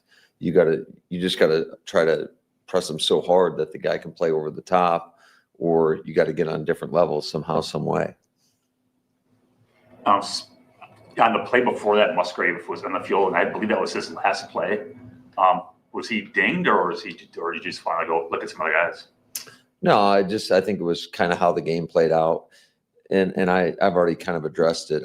He absolutely needs to play more than whatever snaps he played in the second half. So we'll make sure that happens.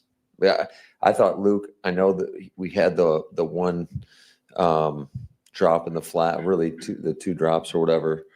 But I thought and those are going to get magnified. But I thought he did a pretty good job overall. You say you've already addressed it. Does that mean you addressed it with Luke, or you addressed it with your guys, your staff? Yeah, with our staff. I just think he's a guy that we have to get on the field. When you look at the 2 extra points that Lucas missed, you mentioned the wind when you woke up yesterday. I'm curious, do you think those were wind related or technique related? What do you think happened? I mean, at the end of the day, it doesn't really matter. Whether you got to find a way to get it through the uprights, and it was a challenge. There's no question about it. I think the second one was the whole operation wasn't great in terms of the snap. He kicked the laces, which I don't know if anybody's seen Ace Ventura, but as far as I know, it's not a good thing. But yeah, we got to be better all around him as well. What do you think is it going to look like for Brandon moving forward? It just feels like this has been quite a roller coaster going all the way back to major concern. Yeah, I think it's one of those things that you just got to, take in stride and handle it on a day-to-day basis. But I know it's not for a lack of want to or effort. We've got a lot of people trying, and he's trying, and hopefully we can continue to work through this thing. But that's not an IR situation. No, not at all.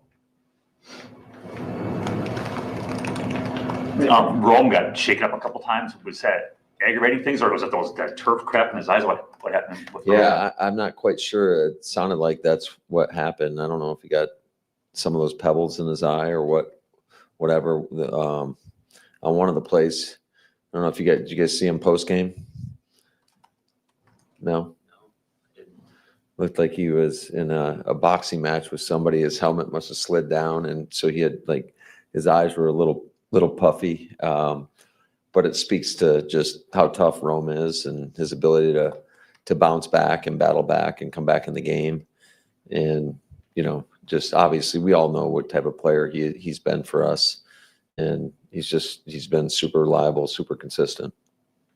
So Matt, you said yesterday that you didn't make it easy on yourselves. So as you watched the film on the flight home and then after you get home, what bothered you about the way you played, and what did you really, upon further review, feel really good about? I would say the missed opportunities is what kind of bothers you. The multiple drops on both sides of the ball. When you look at, I mean, you coulda, woulda, shoulda. I mean, you had 5 opportunities to come away with interceptions, and we had 1. Where they were like, I mean, you guys saw the tape, you guys saw the game. Those were in our hands. So the expectation is we're going to make those plays. Then I think when you look at offensively, just the 2 critical drops were on those third downs on the first drive of the game. And then obviously one when we just got a stop on 4th down, 3rd and 2. And, I thought Jordan threw a great ball, and unfortunately we just didn't come down with it. And then we had an opportunity where we had a bad snap in the 2-minute where it sure looked like Christian Watson was going to be a big play opportunity. Whether or not we make the play, who knows? But we didn't even give ourselves a chance. So I think when you look at that, yeah, you want to make those plays. And I think the game could just unfold a little bit differently. However, I will say that it's an imperfect game, and you just want to see guys continue to fight and bounce back when it's not going your way. And it's disappointing when you have an opportunity to make a play and you don't make the play. And there's a natural just kind of, I don't want to say letdown, but it can be deflating if you allow it to be. And despite all the adversity, I was really proud of our guys, how they just kept playing. And I think if you do that enough, typically you're gonna come out on the better side of it, which is ultimately what happened.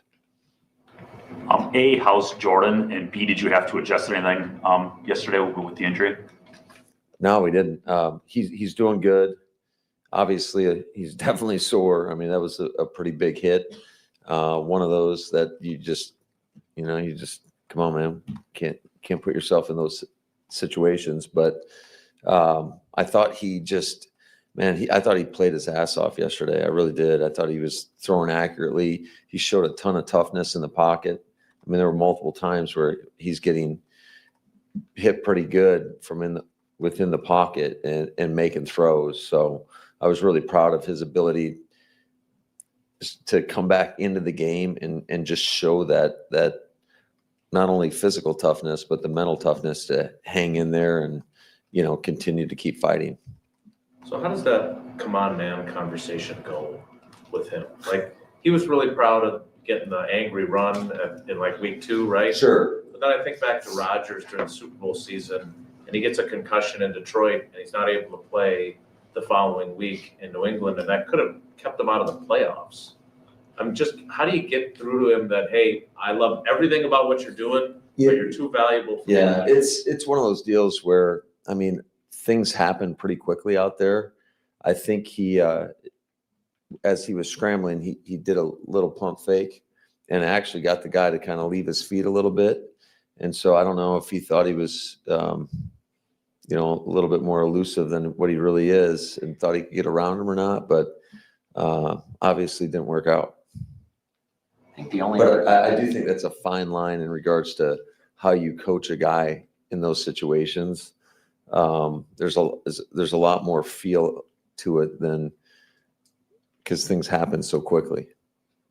I think the only other time you've played all 3 division opponents in a row was your first year, but you guys were 10-3 at that point. Already had a playoff spot locked up pretty much. What's the message going into this stretch here, given how crowded the division is? Well, yeah, I mean, obviously the divisional games are absolutely critical, and you talk about this 3-game stretch, but really all that matters is this one game.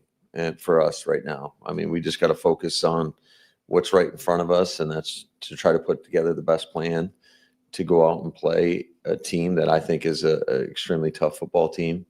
And they put it on us twice last year. So our guys will be motivated. They'll be ready to roll, but we got to put in the work and have a great week of practice in order to, because we know this game it's going to come down to a couple of plays. That's how most of the games are in this league. And I've got a lot of respect for those guys over in Minnesota. I think they got a great roster. I think they got a great coaching staff. So it should be a great football game. Hopefully our fans will show up in droves and not sell their tickets to the Vikings fans, because we've seen that happen before too. All right. Uh-oh. right, Uh-oh. Here we There's go. Matt LaFleur at the podium yesterday. Dad's before. Dad's dropping bars again. Dad's upset about selling tickets. Let's go, Matt. I love it. I know you don't like that. I love this. I love this. Tell us how to fan. Tell us how to do it. Tell us what to do with our money and our commodities, I love it, making baby. millions of dollars. Yes, I'd love that part of it. That's one of my absolute favorite things to be able to do. However, hey, make sure there's not as many Viking fans. Why shouldn't he hope for I that? like that. Why shouldn't Absolutely, he? Why we shouldn't should. he hope that the greatest fans on earth should actually give him a home field advantage? I don't blame him for that. It's going to be a fun one, and both teams are at the crossroads. Is a little bit, I think, hyperbolic for the Green Bay Packers. Maybe a tick too strong. We are 6-3-1 still. I think people forget that we're 6-3-1. That's a really good record in the National Football League. Very much a crossroads for the Minnesota Vikings, though. Absolutely. I mean, like if you're sitting here looking at the way their schedule unfolds, very similarly to the Packers, you have a bunch of divisional games. They also have a trip to Seattle coming right after they take on the Packers. They still got to go to Dallas, and you can say what you want about that game. It'll be on Sunday Night Football, and they're going to put up a bunch of points, and you got to try to somehow score with that team. So they got 3 divisional games. They just got out of a hard-fought one against the Bears, and they ended up dropping it. They stole one in Detroit a couple of weeks ago. So as much as this is a week-to-week league and a what have you done for me lately league, talk about staying vigilant. 2 weeks ago, they went to Detroit as double-digit underdogs, 9.5-point underdogs, won outright against the Detroit Lions with J.J. McCarthy at quarterback, who will be the quarterback for the Vikings coming up this weekend. Yeah, I still think, Billy, the trickiest thing, the trap we fall into is, what do the last few weeks tell us about this team or a future opponent? Or what will this week tell us about Or what it? did last week tell us? It might The last 4 plays right. we watched tell us about that guy in particular. It Yeah. might tell us absolutely nothing. All it might mean is this is a whole new week with a whole new game plan and a whole new situation for both teams. And that week will only tell us if that team wins or loses. Because, we try and find this whole deeper meaning and learning more about a team and what the DNA is. When teams look this different every week, it's hard to really know what to expect. And that's the thing I think I'm focusing on right now. No doubt about it. Packers have 3 divisional games in front of them. They get 2 in 10 days with the Vikings and Lions coming up back-to-back nooners, and then another noon game and a boom at Lambeau Field against the Chicago Bears. So 2 of these 3 are at home. Opportunity for the Lambeau crowd to, as Coach LaFleur said, there's flex a little bit of muscle in the final divisional home games of the year. Very exciting times. Very exciting time to be a Green Bay Packers fan. Very excited with the fact that he did have the conversation with Jordan Love. Hey, brother, I love it. But come on, man. What are we doing? We got to be smart in the certain situations. We got to put ourselves in advantageous positions where we're not going to have to leave the game. And even though Malik Willis played well, 2 for 2, 6 yards and a touchdown, 16-yard scramble to jumpstart you on a 3rd and 8. However, we'd prefer to not have to go to the backup quarterback because our starting quarterback, the $55 million quarterback, is not taking shots to the shoulder and having to go into the x-ray room. So come on, man moment. Good news on Josh Jacobs. No IR. Potentially available this week against the Vikings. I got a prediction on that. We'll talk about it on the other side. 877-794-1973. He's Armen Sarian. I'm Billy Schmidt. You're on the NigglyLaw.com talking text line at 877-794-1973. It's No BS on 1070 The Game.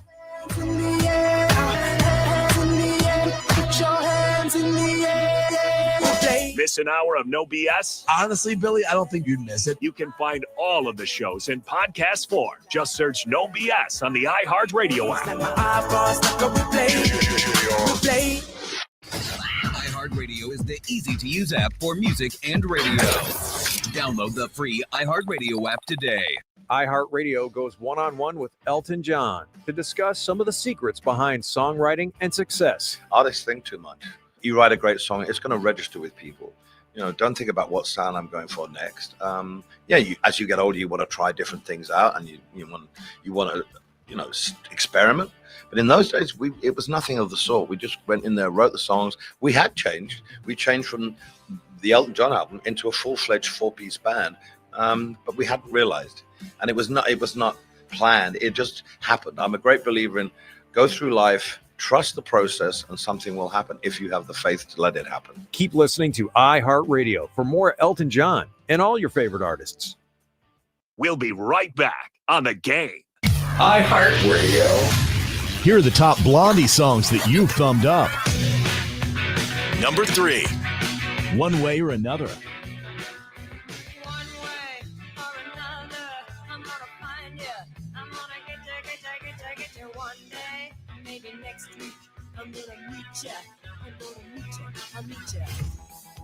Number 2. Heart of Glass.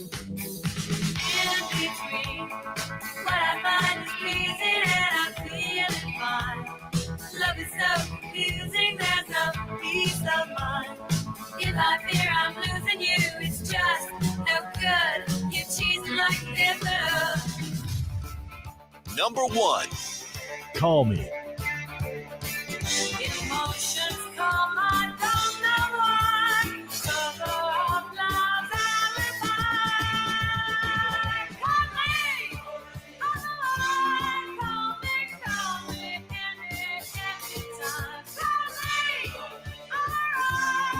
Hear more from Blondie and similar artists now. Search for Blondie on iHeartRadio. All your favorite music, All your favorite stations. all free. Want to watch No BS? We'll do anything it takes. They're live on YouTube, Facebook, and X right now. We have a place for it. Just search 97.3 The Game. Alzheimer's disease is the sixth leading cause of death in the country, and it's affecting almost 7 million Americans, including 110,000 people here in Wisconsin. UW-Madison is working hard to improve the lives of those affected, offering resources to educate and the latest in research and technology. The UW Initiative to End Alzheimer's has so many ways you can benefit, learn, get involved, and make a difference. Visit goalsforacure.org. That's goalsforacure.org. The Pack will try to win back-to-back games Sunday against the Vikings at Lambeau. Hear all the action on 95.7 Big FM. Presented by Robert Hack Diamonds. Made by Gold. See them in Brookfield or Greenfield. Now, a year in rock spotlight, 1967.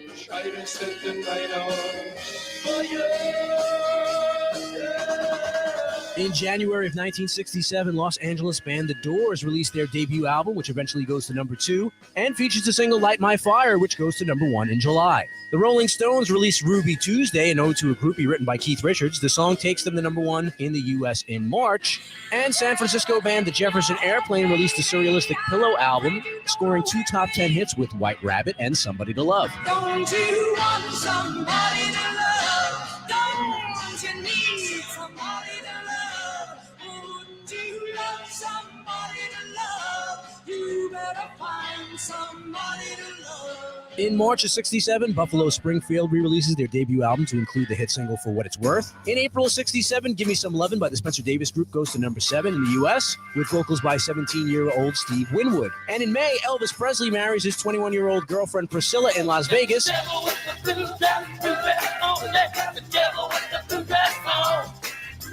In May, Mitch Ryder hits number 4 with Devil with a Blue Dress, Good Golly Miss Molly. And the Jimi Hendrix Experience released their debut in the UK. In July, they toured the U.S. as the opening act for the Monkees in support of the U.S. album release. Keep listening to iHeartRadio for more from 1967, coming up. We call it Wagertainment. All right, place your bets, place your bets. VSiN, every night at 6. Presented by Potawatomi Sportsbook. Bet above the rest on Fox Sports 920. Message marked urgent.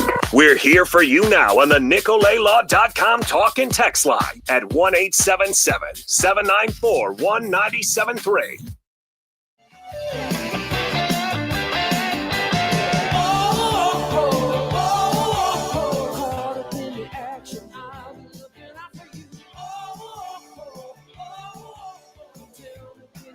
From 27 yards left hash.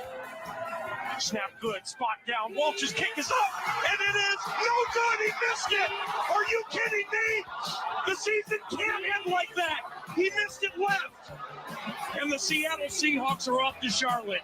10-9. Favre goes back to pass. He pumps. Now he fires over the middle. Intercepted. I can't believe what I'm seeing right now. It was intercepted by Tracy Porter near side to the 40, and John Sullivan runs him down at the 47-yard line. You've got to be kidding me. I can't believe what I just saw. Looking at that play, he should have just held on to it, Paul. He could have easily got 5 or 6 yards if he would have just pulled that thing down and dove forward. But why do you even ponder passing? I mean, you can take a knee and try a 56-yard field goal. This is not Detroit, man. This is the Super Bowl.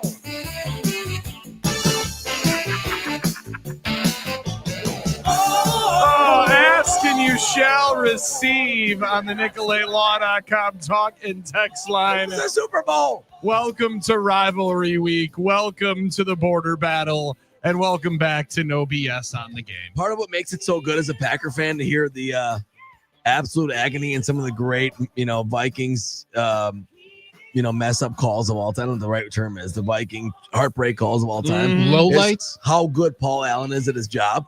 That's what makes it so sorry, good. the Blair Walsh one is just a personal favorite. The season can't end like this. I remember just flipping. I don't know where we were. I was at my. I don't know what. It what also year. comes in the Flipping time TV on. of Minnesota Vikings football when they're building the new stadium on the same ground that the Metrodome was on. Good point. So they play the games at whatever it was called at the time, TCF I Bank believe, Stadium. yeah. I think now it's Huntington Bank That Stadium. sounds very right. Yeah. The college stadium. So they're playing at the Gopher Stadium, and it's one of the brutally as cold games of all time. Oh, that was I nasty. think that game is in the top 10 of coldest games ever played. It was super against cold. the Seattle Seahawks, who are in the midst of their dynastic run. It was a 10-9 game. I don't know if you can call it a Do you remember dynastic run. They won one Fran Super Bowl. Tarkenton walking out pregame shirt or Bud Grant. Bud Grant, excuse me. Bud Grant. Yeah, not Fran. Bud Grant, baby. Yeah, Come just on in now. short sleeves. Yeah. What a badass. 100%, The dude. thing is, it was super cold. It was a 10-9 game. And 10-9 you game. could say, okay, the win, it was cold, but it was a 27-yarder. They have a 27-yard field goal into a beautiful opening part of the stadium where you're going to get great celebration. There's going to be a kickoff and essentially just a chance for you to ice it off on defense and send yourself in with a playoff victory, and all your fans survive the cold for it. And instead, my man shanks it so bad. Lamb He shank. misses the net. Just an absolute lamb shank. And it wasn't even that close. He didn't hit the crossbar. You're right. It hit the net. I mean, that was something. Didn't hit the net, dude. That It's was so good. That was something out of like a D5 high school. No disrespect to our D5 brethren coming up this week. But here, the other thing, Billy, was interesting, and you brought it up. It was in the midst of the Seahawks on that run. And it was also 2 years removed from the Packers' heartbreak in Seattle. So I remember being kind of engulfed. You're in a tough spot because you really hate the Seahawks at the moment. Yeah, obviously, I'm always happy to see the Vikings blow it, but I was engulfed by the grief of still every playoffs in that time of what kept happening for the Seahawks and against the Packers after it seemed like the Seahawks were catching every break imaginable to playoffs. Mhm. That's what it felt like. Yep. I mean, I to this day maintain the 2014 NFC Championship game, while a disaster in all parts, was as much good fortune for the Seahawks as anything because they had a lot of things go their way. Now they helped create that, but most situations that you should be losing a game like that, you were in position to lose. You should have been put away when you throw 5 picks. Sure, absolutely. So things went their way, whatever. We could go back and relitigate it, which I'm not going to do today because I don't want to see a therapist today. But that was 2 years later in 2016. So these things kept happening for the Seahawks. So it was a little bit of mixed emotion. Trust me, I wanted the Vikings to lose. 100%. I wasn't choosing the other path. I wasn't choosing door 2 where the Vikings that win the game. But it was like, this Seattle is crazy was what in Seattle's doing. They were in the most entertaining games of all time. Like they had at that stretch, right? Yes. Not only the Packers NFC title game, you have the title game against the 49ers that comes down to the wire and Sherman going over and yelling at Aaron Andrews. This one as well was heart pumping. Clearly burying the lead with the Super Bowl where they lose it on the final play at the doorstep. So they were playing some incredibly intense playoff games. Yeah. I appreciate the fact that you did bring us back to the Seattle playoff game in 2014. So at that point, we do need a little bit of good chicken soup for the soul. And CJ in Columbus said, I think there's one in Arizona where he says the kick is good and the Vikings kicker ended up missing it. CJ, your memory is correct. High snap, put down. Joseph, come on! It is gone! He That's missed no it. good. Are you kidding me? He missed it right. He missed it right. Oh, my heavens. Oh my! He missed it right. What a gut punch to a team, Paul, that play after play toward the end fought its way back. Missed it by like a foot. And a foot too much. That's where I think Wayne, I wouldn't want to speak for him, but I think Wayne always waits for the signal because you can't totally tell the depth of the ball in or out of the goalpost when you're on the side there. So that's the brutal part of that. It's also one of the most difficult radio booths for the visiting team to call the game in. Wayne also told us about that one because of where they were. He's like, you can't see the numbers, you can't see the kick, whatever it ends up being. But it is just a hilarious moment. I've also heard Paul Allen talk about how miserable it was. But it's not even my favorite Paul Allen call that involves the Arizona Cardinals. Yeah. Run, PA. 17, 16, 15. See, they have to go deep into the end zone. We better put some people in the end worry. zone, right, Joe? That's exactly right. I mean, there's nobody inside the 10. Get back there. Here it is. Paul's The the greatest. season's on the line. Two receivers left and right. McCown takes the snap. He steps up. He's all by himself. Fires into the end zone. Caught! Touchdown! No! No! The Cardinals have knocked the Vikings out of the playoffs. I believe it was caught by Nate Poole. It was. He's being mugged by his Cardinal teammates. They're Minnesota Vikings crying on the field. Oh, and we love to see that part, Paul. Thank you for that last little drop. And thank you to our sister station, KFAN, for all of that illustrious audio. And Paul, the individual named Chef J on YouTube, who has 250 subscribers. And that video that he put together 4 years ago has over 270,000 views. Hey, get us some subscribers. Something I that would went like that to viral. know how many of those 277,000 views, 7,000 views on a YouTube video is impressive when you're just a random cat throwing a compilation together.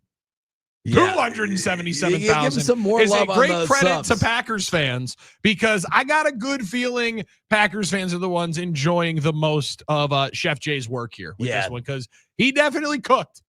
And we appreciate him being able to put this one together. And we appreciate on the start of the border battle when the Green Bay Packers take on the Minnesota Vikings, Packers still lead the overall season series or the overall series as we reach the 130th meeting, according to my math, coming up on Sunday at Lambeau Field.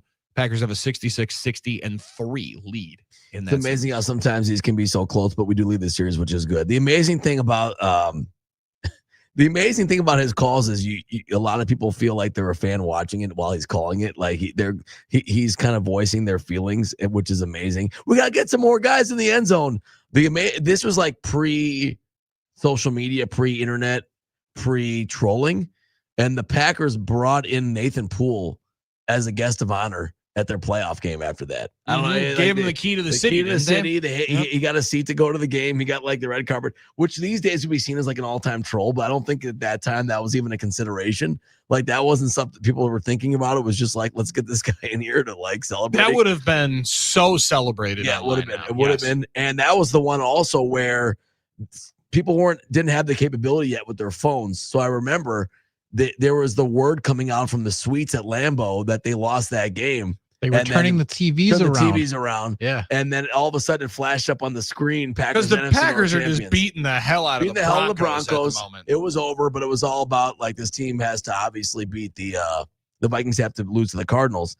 And then there was that idea that like it wasn't going to happen because then they're just getting tidbits of scores. Do you remember that you used to be able to be pushed out of the end zone and you didn't even need to get a foot down? You could be pushed out of the end zone and they would call it a touchdown. That rule no longer exists. That's how Nate Poole scored. By the way, he was initially placed in a luxury box, but then decided to go into the elements with the rest of the Packers fans. Yeah, how during about the that? game. It's a smart move. And NFL Network, when they did their greatest game, version of that, the first playoff game for the Packers, They have that one somewhere. I think that was the Al Harris game, the pick 6 game against. It was, Seattle. yeah. Yeah. So that was becoming all the things were happening. Starting to feel like a charm season. Because It Favre's comes dad, in with yeah. And then they stop him on 4th and 26, and then it wasn't charmed, unfortunately. 608 texter said Armen just throwing D5 shade at local Mayville and Northwestern this both week. teams are undefeated in the state Armen. finals. I didn't even. How did I miss that? I didn't realize that you threw some shade at the D5 state title game that we were just talking about being excited to watch on Thursday. And I am excited to watch because I love when I see these small town dreams come true. But the reality is, I don't look usually for great kicking at that level. And that's what I said. Blair Walsh will look like a D5 high school kicker to miss.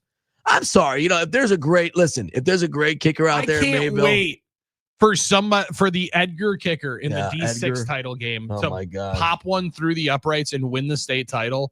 And then immediately when being interviewed by potentially, I don't know, maybe Carly Murata or whoever is going to be doing the broadcast. Somebody great. Yeah. Just says, and the number one thing is, I was watching this guy on YouTube, Armen Sarian, talk about D5 kickers. Well, D6 kickers told him to. I'm sorry. That'd You know be what? awesome. It's not personal. I'm going to look up the Mayville High kicker on Max Preps here. Let's see what I think we they got. might be able to tell us on the NicolaLaw.com talking text line. And since we're there, let you know that on Thursday and Friday, we will have coverage and we will let you know and we will help take you to the state title game because we're going to be off in perfect time for full viewing of the state title games on Thursday and Friday. Very, very excited about it. Congratulations to Cochran Fountain City being able to make it to Madison in double overtime, Armen, as they beat the Academy to get themselves in a battle at Wisconsin Rapids Lincoln. Pretty cool, man. I mean, Kenosha St. Joe's Catholic winning at against Potosi Caseville at Stoughton. That was a huge one in the D7 semifinal. Yeah, this is where the small town dreams come true. And for a lot of these communities and fan bases and kids, they'll never forget it. So I always love this time of year. I love watching it. I told you, Billy, that when I was a little kid, I told you during a break, I always thought the most exciting feeling in life would be like hitting a game-winning shot at your high school game. Like, that's where your dreams were, Cap. When you were like 7 years old, you're like, man, if I could play for my local high school team. So a lot of these kids are living out their dreams right now. So a lot of pretty dreams awesome. with a couple of state heavyweights, Darlington and Edgar, two number one seeds meeting in the D6 title game coming up on Thursday. Edgar's a wagon in D6 because they're always there. I swear Edgar they're is in moving there up every too year. because of the competitive balance Is rule, that what's going on? having to move up to D6, going from D7. How about Little Chute knocking off Columbus? Columbus was a wagon last year. They are an absolute program. And Little Chute beat him 35-25 at Kewaskum in the state semifinal. Kewaskum, that is a great facility. If you've never been, I've heard it's phenomenal high awesome. school football facility. And Winneconne Little Chute in the nightcap on Thursday night, Division 4. That should be a barn burner. Wake up on Friday with Grafton against Reedsburg. Reedsburg, 4 seed, rumbling to the state title game through a bunch of pretty prominent schools. They beat Edgewood. They beat Pewaukee, who takes on a bunch of D1 schools during their regular season. Nice. Beat up on Pewaukee and then took out Whitefish Bay, who was maybe the best story in all of the tournament. Just beat the hell out of them 43-20. Wow. So they take on Grafton, who won on a overtime game winner to complete, I believe, a 28-7 comeback. What do you think against Catholic Memorial in D3? What do you think the Reedsburg's coach is saying? Like, we're D4, but guess what? All these carpetbaggers in the Milwaukee area, all these southeastern Wisconsin D4 carpetbaggers. The 4 seed, and we're coming in. They there said and that we beating couldn't. They said we couldn't beat these Milwaukee schools. Guess what? We're the giant killers. We'll meet them in Madison. We're the giant Excited killers. for that. We did it twice. We're gonna do it again. Let's go get our trophy. That win over Pewaukee, that's impressive. That would have been my pregame speech. That is an impressive. Notre win. Dame and West De Pere, got two Reedsburg in that. absolute. Can't we just play that one at Lambeau? Talk about right. Oh my Should gosh. play that one at Lambeau. They're going to go to Madison to play that one It's good. That's a funny one for the yeah. D2 title and the D1 title. The finisher on Friday night, Bayport against Arrowhead. You imagine if they took the same All bus? Arrowhead had to do was get rid of that crappy assistant offensive line coach. man. Now they end up in the state title game. It's awesome. Isn't it amazing that they're finally making state now that you're gone? It's amazing. It's not I'm your so fault. happy. Billy, You I said- leave Billy. Whitewater. They go to the national championship So game happy. the next year. Billy, it's your foundation feeling. that you set. It's the lessons you gave those young kids, and they're now fulfilling. You gotta be proud. Totally. Yeah, gotta be sure. proud. I'm gonna take as much credit as possible. They're gonna send you a ring. Don't. Do they get rings in high school? How does that work? Get rings in high school. Yes, you do, man. Wow. Do they get rings in high school? They get big rings in high I never school. won anything, so I don't. Yeah, big rings in high school. I'm That playing should for be rings at Camp Randall this weekend should be an awesome one. And we will definitely have some more state title game conversation. We might even maybe call up our friend Bob Brainerd. I imagine Bob's probably calling. Bob's got to be. Bob's got to be calling for somebody, I would think. Yeah. And we've also had people asking us more for some more KFAN conversation and more calls. I got more on the way, but also I think maybe tomorrow we got to call up our friend Dave Sinekin from up in Minneapolis at KFAN and check in on Dave because he's gonna be fighting the good fight for the Packers side in the border battle. They have the 200th meeting against the Minnesota Vikings and Green Bay Packers coming up Sunday at noon. Talking about it on the game with you. That's Armen Sari, and I'm Billy Schmidt. We carry the G at 9. Back for then on the game.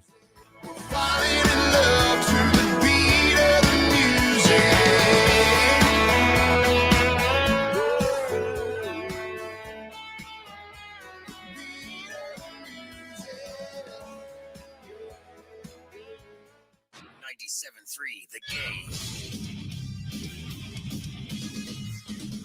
This is what's trending in Milwaukee now. It was a rough one for the Bucks. For the first time this season, they lose 2 games in a row. They also lose their best player for an undetermined amount of time. First to the game, the Cavaliers win 118-106. Donovan Mitchell had 37 points to lead the way. Giannis had to leave the game late in the second quarter with a groin injury. He'll get looked at again today. Moving on to college hoops, number 23 Wisconsin, no trouble at home against SIUE. The final score 94-69 at the Kohl Center. Week 11 in the NFL came to a close last night in Las Vegas. The Cowboys beating up on the Raiders 33-16 at Allegiant Stadium. And the Packers are happy to be back in the win column after their 27-20 victory over the Giants on Sunday. That snapped Green Bay's 2-game skid. This coming Sunday, the Packers take on the Vikings at Lambeau Field. Game time is set for noon. I'm Doug Russell on the Game Radio Network. Want to watch No BS? We'll do anything it takes. They're live on YouTube, Facebook, and X right now. We have a place for it. Just search 97.3 The Game. Now, a year in rock spotlight. 1975. In November, Queen's 4th album is a worldwide smash with the single Bohemian Rhapsody. It hits number 1 in the UK and number 4 in the US.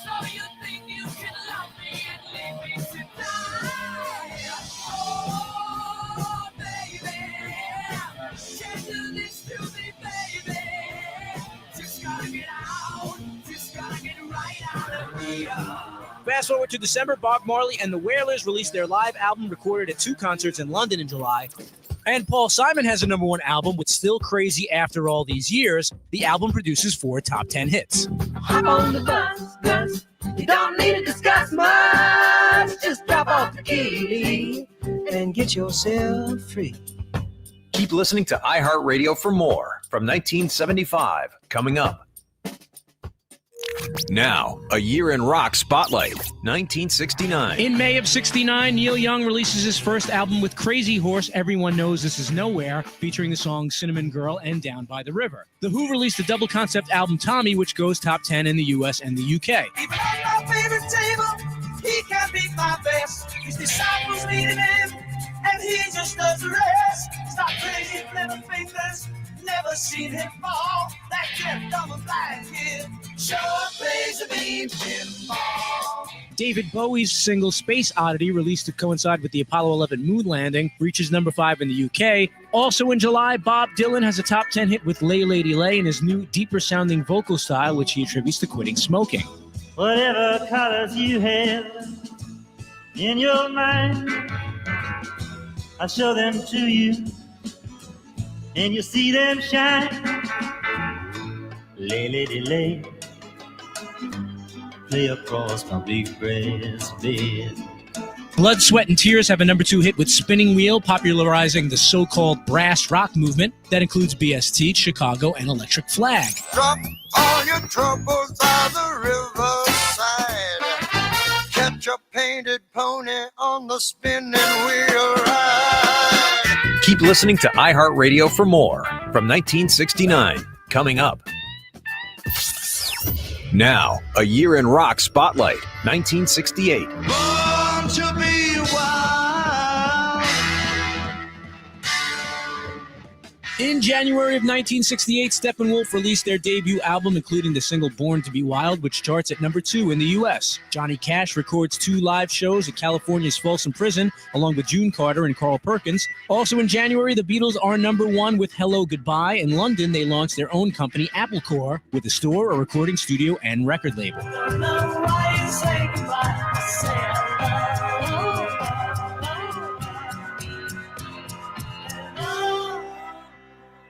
February of 68, Pink Floyd lead singer Syd Barrett is checked into a psychiatric hospital and the band replaces him with David Gilmour. The Beatles, Donovan, Mia Farrow, and others travel to India to study transcendental meditation with Maharishi Mahesh Yogi. And Bill Graham opens the Fillmore East concert venue in an abandoned New York City theater. April of 1968, the musical Hair opens on Broadway for the first of 1,750 performances. It would spawn several top 40 hits, including Aquarius, Good Morning Starshine, and Hair. Simon and Garfunkel released their album Bookends, which goes to number 1 in the US and the UK. The single Mrs. Robinson would go to number 1 in June, thanks to the movie The Graduate. God bless you, please, Mrs. Robinson. Heaven holds a place for those who pray. Hey, hey, hey. Hey, hey, hey. Keep listening to iHeartRadio for more from 1968 coming up.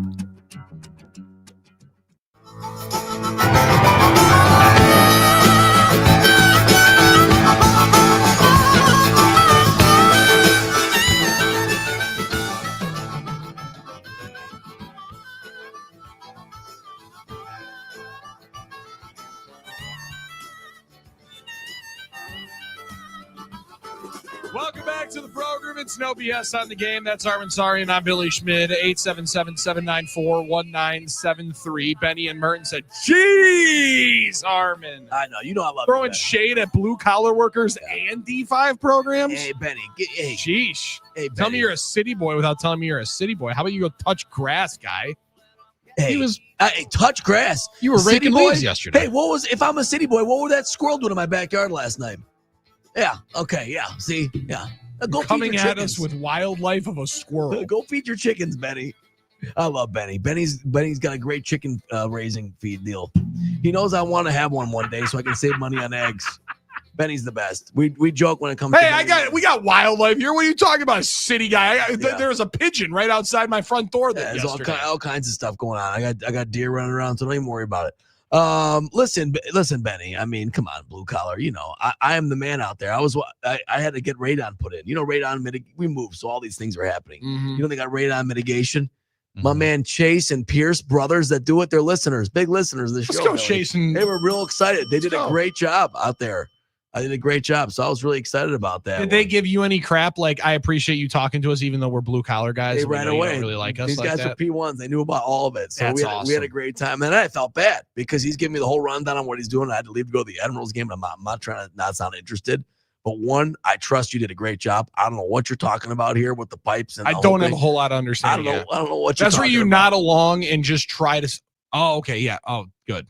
There was also a point in time. I was going to probably do that too. Yeah. I was definitely going Right. to suggest to try to do that one. There was also a point in time, and I've been through this, when repair guys come over, it's like, how much should I leave them alone and how much should I talk to them? Because, you know, my instinct is I got to fill that space. I got to fill that time. I got to talk. There's empty calories for Armin Sarian to devour. He's going to devour that airtime and start chewing somebody's ear off while they're trying to do their work. And that then I you're know paying him to do. there's always a point where, like, Chase was excited to meet me. I know that was great. And then I'm talking Wouldn't to be his ear excited to meet off. Armin But it's not about that. My point is by 10 minutes later, when I'm just talking his ear off about whatever we're talking about sports, You could tell it was over. he's like he's moving a big old ladder and a gutter and all these. He's trying to do work, and I'm like, I'm just gonna he's probably like, all right, you know what? This guy won't leave me And here's alone. Armin. See, what you don't understand about when Al McGuire Exactly. was out at Marquette. And just like, we were having a great discussion about something, but it's great to meet these. So I love blue, as you know, I love the blue collar workers out there. Yeah, you know, you totally when do. I'm in the morning, getting gas at Quick Trip, it's me and the blue collar workers with their trucks, and their trailers. Ben even said, come on, well, then you got to bring the daughter and the wife We're gonna out go. and check it out. Let's have some chicks in the mill now. We're gonna go now. It's probably we're getting closer to these cold winter days, so I don't know if we're gonna come now, but we're gonna go out there. Yeah, he's out there, man. He's got chickens and stuff. He's raising chicken. because chickens are a big business now. Big business. People that want to have their Yes. own chickens in the backyard and have coops. It's pretty trendy to have your own eggs. It's That's trendy. that's the new thing on TikTok. Like if you're not growing your own eggs, are you really doing it right? Right. I'm just going I to the think grocery that's one store. of my. It's a lot easier. There's a couple of those different videos that the trends that become one of my new favorites to have. Sure. Where like the young lady that had the drink and she go, name a sound that's better than this, and then all sports fans do is like cracking a beer. Yeah, all that stuff, of course. Right. Scott Hansen welcoming you into NFL Red Zone. The Amazon Prime Thursday night music. Yeah. Chris Fowler welcoming you in. Or Brent Musburger, you are looking live. Or the other one is there was a young lady that did, if you're not showering after the bar, what are you actually doing? This is now becoming, if you're not really growing your own chicks, what are you really doing? What are you really doing? If you're not harvesting your own eggs, what are you really doing? You know, I'm going to the grocery store and I'm continuing to develop business in America. Yeah, if you were 21 pre-2011, you knew about, like I was, because I'm an old guy, you knew about that, like, because you could smoke, people could smoke in bars still. So you would come home just an absolute mess. So I would take a shower sometimes, but that was pretty much just during that period. That trend ended up just being a bunch of guys doing really dumb stuff, like putting each other through tables. And I was like, yeah, we definitely did that coming back from the bar when I was That's awesome. That was Hey, definitely Ryan and Freedom texted. I was at Lambeau for the Nate Pool game. The crowd went crazy for the Mountain Green 2-yard loss. I high-five 10,000 people walking out of the stadium that day. And I wonder if we'll have those experiences that are shared again, where everyone slowly realizes. It was sort of like that Phillies game or whatever it was that was on TV when everyone started realizing, oh, we got Osama. Because like everyone, if you remember the cheers and everyone going Phillies USA, and Mets. And I remember who was the third Sunday Night Baseball? Yep, Sunday Night Baseball. And it was like people were starting to pick it up on their phones. I wasn't there obviously at the stadium, but that was, I would think, one of those shared And experiences. you could just start hearing random cheers throughout USA the stadium and all these things. Yeah, that's right. It was Wow, pretty I had not awesome. thought about that one for a while. That's a good one. Yeah. The other one that I was wondering is like the NFL has tried to dictate the times of those games at the end of the year. Yes. To have those moments kind of match up.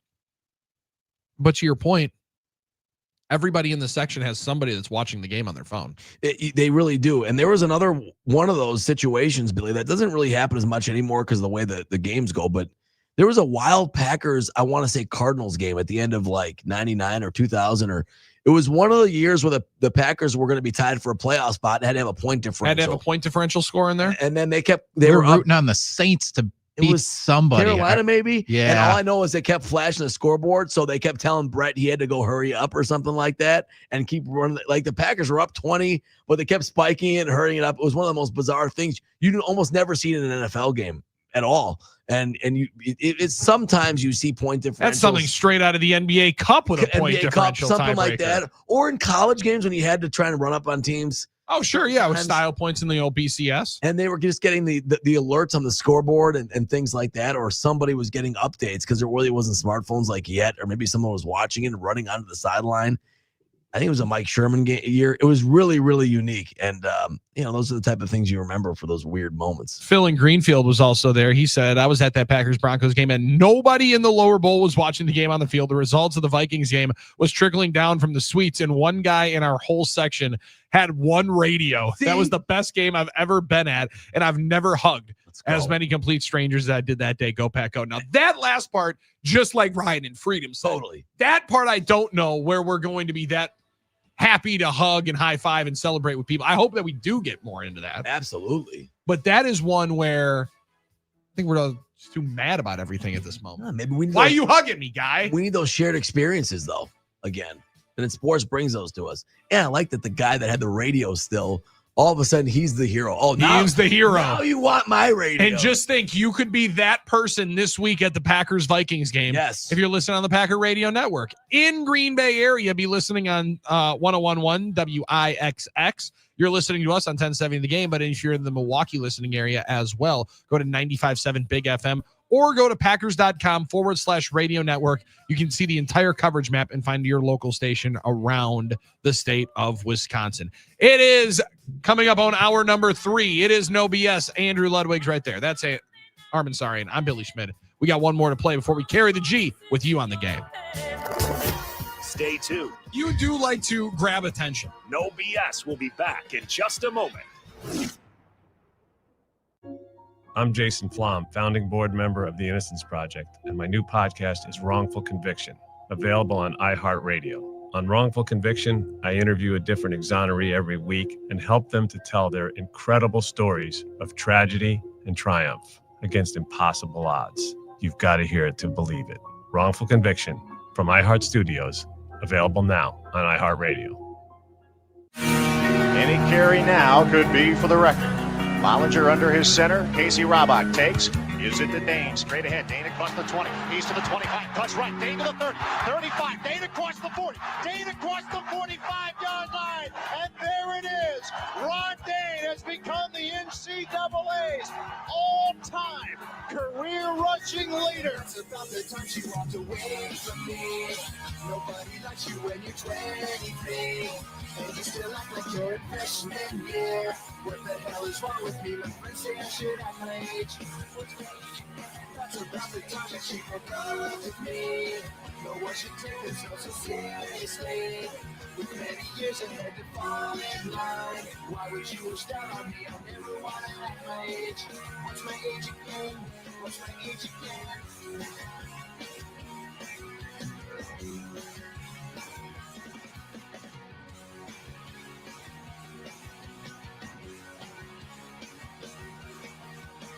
What's my age again?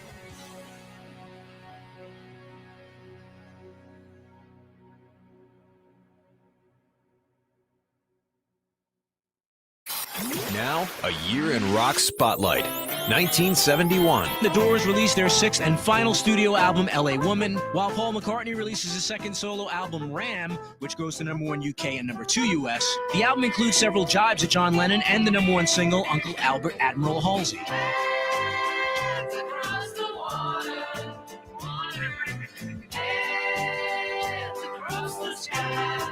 In May of 71, soul singer Marvin Gaye releases his concept album What's Going On and has 3 top 10 singles. And Rod Stewart's third solo album goes number 1 and has a number 1 single, Maggie May. Maggie, I wish I'd never seen your face. In July of 71, The Who releases Who's Next. It tops the charts in the UK and goes to number 4 in the US. Teenage wasteland, oh yeah. Teenage wasteland. They're all wasted. The Allman Brothers released their breakthrough live double album at Fillmore East. And in August, the concert for Bangladesh, organized by George Harrison and Ravi Shankar, is held in New York City. In addition to the organizers, Eric Clapton, Bob Dylan, Badfinger, Leon Russell, and Billy Preston appear. Feel my guitar gently. Keep listening to iHeartRadio for more from 1971. Coming up.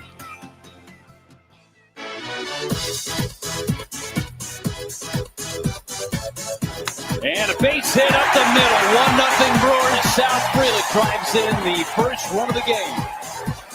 Yelich into shallow right. That's a base hit. Freelick is going to come around and score. Through the hole, a base hit. Perkins sent around third. He'll score. Good for Joey Ortiz. Is Freelick to right. Backside and looking up. It's off the top of the wall to bounce. Ortiz around third. He'll score. Collins down the left field line. A fair ball and into the corner. Freelick scores. Contreras a BB in the left. Here comes Collins. Throw from Pham is late. They keep pecking away. Try and get some start against Carmen Majinski in his 6th inning with a 1-run lead. And that's a fair ball down to the right field corner. 2 runs will score. Towards the middle and through a base hit. Perkins scores. Line drive, base hit. Ortiz is in. Freelick's in. Contreras to third. The Brewers have hung a dozen on Pittsburgh. Tobias Myers kicks and deals. Struck him out. 12 in a row for the Brewers, and it's burger time in Milwaukee.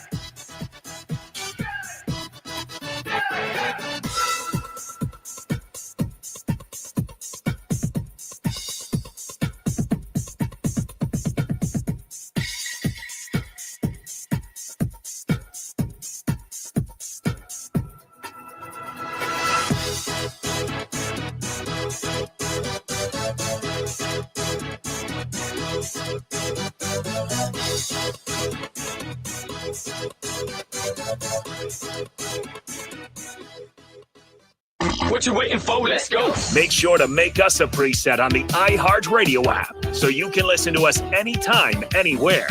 Wisconsin's home for sports and stuff. We are the game.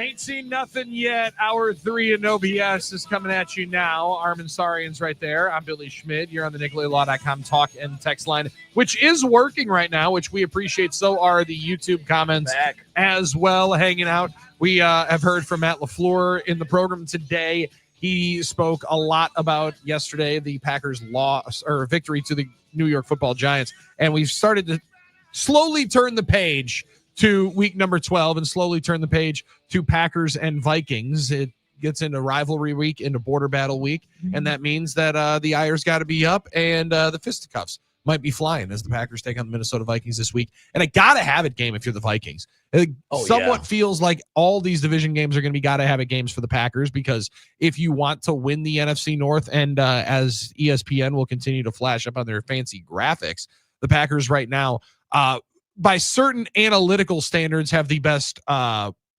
percentage chance to win the division. That would air into the side of why Armen Sarian was fighting with so many Chicago Bear fans last night about their ability to hold on to their half-game lead in the NFC North. Now, Billy, I never get tired of talking trash to Bears fans, Vikings fans. That's one thing that you always will have the oxygen for. However, there is one little issue. Like for me, I have a special place in my heart for the hatred of Vikings fans. Like Vikings are the one. Like obviously both fan bases I love to spar with. It's your number one. But now because they've won all these games, the Bears fans are getting mouthy. And I'm like, look, all you Bears fans that I'm like shutting down and absolutely dog walking on Twitter, that's fine. But this is Vikings week. I'm trying to talk trash to Vikings. Well, you guys don't know that you were the one doing most of the dog walking yesterday. Oh, why? Because they made prom king jokes big deal. I chose to put that on my profile. It wasn't like they had to dig that thing up on me. Oh, wow. Because you're going to take pictures of me proposing to my wife at the Bradley Center demolition site. Yeah, you're real funny. Big deal. It doesn't matter. The reality is they have not been able to beat us consistently. Well, the reality is that was the most that's the most constructive building that's gone on in that site since. Sorry, I was waiting. I was waiting for that one. That was pretty good. They're supposed to put something up there, or they are, basically, right? I mean, sure. Yeah. Totally. Yeah, they're totally building something there. Totally building something there. But anyway, I wanted to save all my energy this week because it is Vikings week, and we have a lot to do here, and not only trash talk their fans, but hopefully get a win. Because I don't want to give the Vikings any semblance of hope, any semblance of shred of silver lining that they think they can get out of this thing. Because we see different things every week from the Vikings and JJ McCarthy. And they almost came all the way back again on the Bears. I mean, that was the storyline until the last 4 seconds of the game or whatever it was. That was the storyline, is that the Vikings, once again with J.J. McCarthy, we're going to do this thing again. Especially to Chicago, who is the opponent in week 1 when McCarthy looked like warm cheeks for the majority of the game, and then turns it on in the fourth quarter, and they score 3 touchdowns. He becomes the offensive player of the week, and they come back from down 5 to win the game in the fourth quarter and beat Chicago on Monday Night Football. So it felt like that was going to be a reoccurrence. And again, you were going to say they only win weird, tight, close games late. This is a team that's gotten absolutely walked a couple of times. Yeah. Especially through the air against the Philadelphia Eagles. And that was before a bye week. They got waxed by the Los Angeles Chargers. That was when Carson Wentz was the experience. It's also a team that's now beaten 2 divisional teams. So out of anybody in the division, the Vikings are the only one to say that they have multiple wins in the division. Absolutely. Green Bay's only played 1 game, right. But that's a feather in the cap of the folks in purple who are coming into Lambeau, where even though it has not gone particularly well as of late for the last 2 weeks, I'd also say they've been in every one of these games. I mean, they lose that game against the Ravens where it was up for grabs the majority of the contest. Ravens do win and cover on the road, but it looks like Baltimore's figuring it out and they're going to potentially win that division. And they did, again, give the Bears every opportunity to run away with that game. They blitzed, as the numbers are coming out, Caleb Williams in that game over 70% of the time. So it's still the exact same Vikings outfit that you've known and remembered, and one that probably poses even more of a threat because of what Brian Flores wants to do defensively, because of where your offensive line is at right now. Offensive line played a little bit better in New York. I thought a little bit better. Marginally better performances by certain guys on the offensive line in New York. They will be tested coming up this week. No doubt about it. No doubt about it. Flores is going to put the pressure on them. They're going to play that way. They're going to try and stress that unit, the Packers offensive line, as much as possible and see what they can do. And one thing you know about him and, of course, Kevin O'Connell is they're going to come in with a good game plan. You're right. This team rarely gets blown out. I think the Chargers is the only one I'm thinking of when they went to the Chargers. And I mean, that's the game where Wentz is literally playing and it looks like his arm's falling. So in theory, it's a totally different team. I mean, you have limping into their bye. Yeah, absolutely. So you have McCarthy in there now, who you've seen some flashes from, not much consistently, but enough to give you problems. And you said kind of weird team in weird situations, but that's this whole league. This whole league is in weird, close games every week. That's just the way things are. So we shouldn't expect anything different, but an absolute battle coming up this Sunday at noon on Fox. And that's what I expect it to be. This is the Vikings, and Kevin O'Connell's done really well against scheming against the Packers. So whoever he has out there, you're right. They're going to try and stress our O-line. Jordan Morgan's going to have to play a lot better, for one. That's one guy I think about, Billy. And we don't know what to expect from McCarthy, because right now he's a little bit unpredictable because he's a young player and has good moments. So Packers are going to have to play well to win this game. And it's an important one. You talked about it being important for the Vikings, a crossroads for the Vikings. I don't know if it's a crossroads for the Packers, but every game is going to be important from here on out because of the situation with the schedule in the NFC. I don't know that you can call just this game the crossroads. However, this 3-game stretch, again, make or break the season, a little bit intense. But you can definitely break it.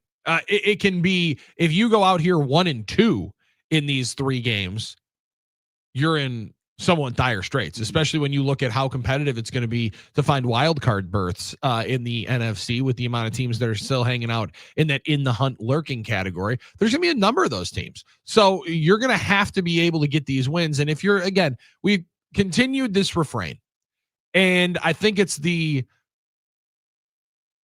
some people are going to be in a camp, and we get into this with a lot of different sports, when the ultimate goal and the only end goal that is going to be satisfactory is a championship. Sure.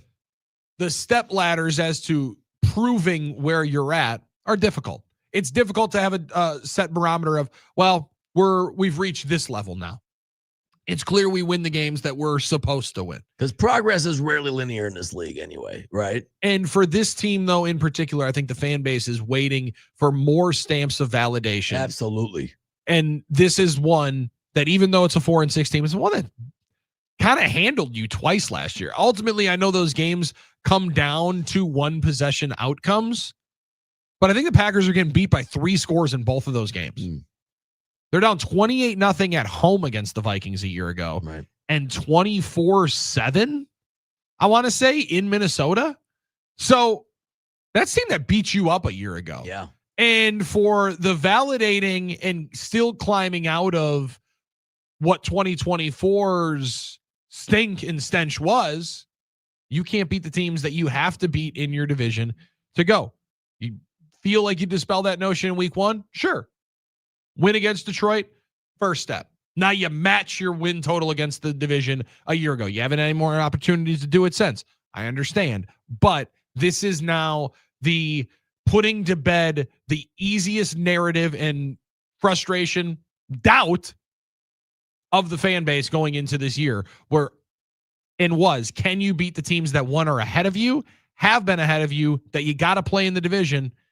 And you're kind of 1-1 in those 2 tests because you beat Detroit and then you couldn't beat Philadelphia in a very, very winnable game. And you beat them Philadelphia early. Was the other one. And you beat them early, right? Because it's what have you done for me lately? That's no how doubt. That's how this, as you know, Billy, is about optics and perception more than anything. As you know, from dealing with how we deal with fans, and you do Packers OT and what Packer fans feel and talk about, it's not wins and losses.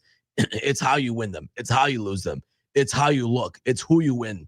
and who you lose to, right? It's not enough to have the win. Is it in a fashion that I like? Doing it. Did we make mistakes? Did it look perfect? That's why the running joke that I've had with you all year, when you ask for prediction, it's I predict an unhappy Packers fan base on Packers OT. Win or lose, it's been an unsatisfied fan base since the first 2 weeks. First 2 weeks, it was a pretty satisfied fan base.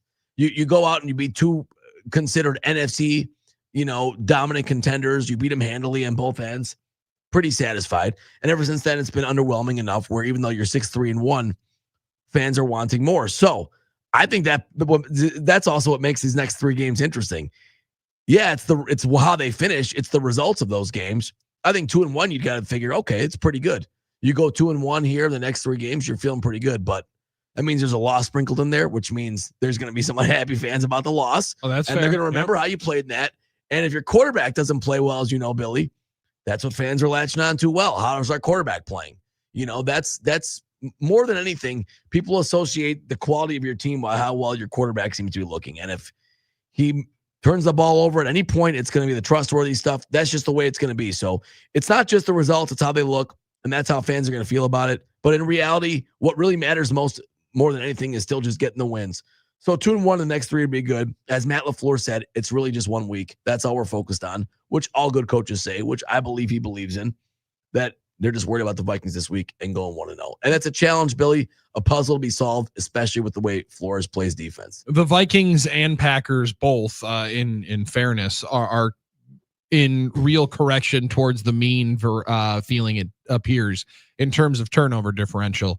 Now the Packers sit middle of the pack at +1 after grabbing 2 this past weekend and winning the take give 2-0. Minnesota's turnover differential this year, Armin, -9, second worst in all of football. A year ago, they were in the top 5. Green Bay was third, rightfully so.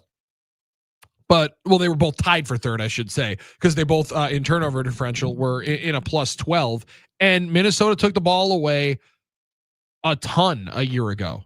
I mean, they took the ball away more than anybody else, 33 takeaways with Brian Flores' defense.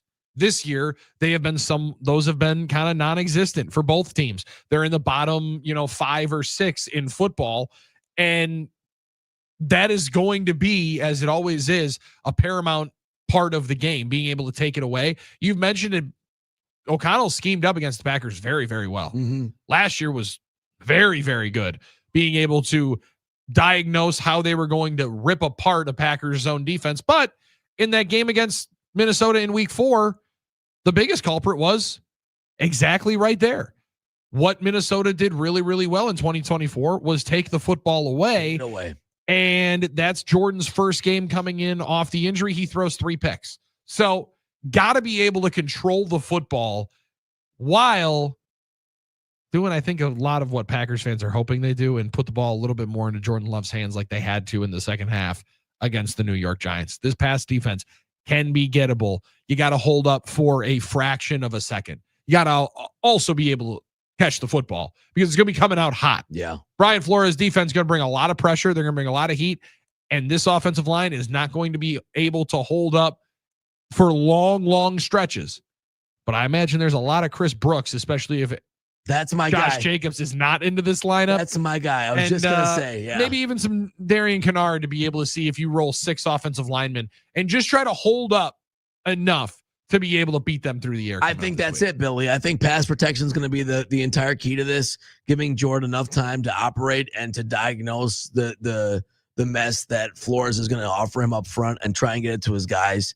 And because there's the Packers have talent out there. We know that even without Tucker Kraft, their receivers, they're getting healthier. So, we don't know when Jade Reed's coming back, but the reality is it's all about pass protection and all about my man, Chris Brooks, picking up that blitz, who's done a good job. You get a shout out from LaFleur in the press conference. Huge one, yeah. And, I had a huge for that because that's my guy. I love Chris Brooks and the way he can protect and pass. But it's going to be important to do that. And you're right, Billy, not turn the football over and try and see if your defense can finally get a couple takeaways. You got 2 this weekend. You did.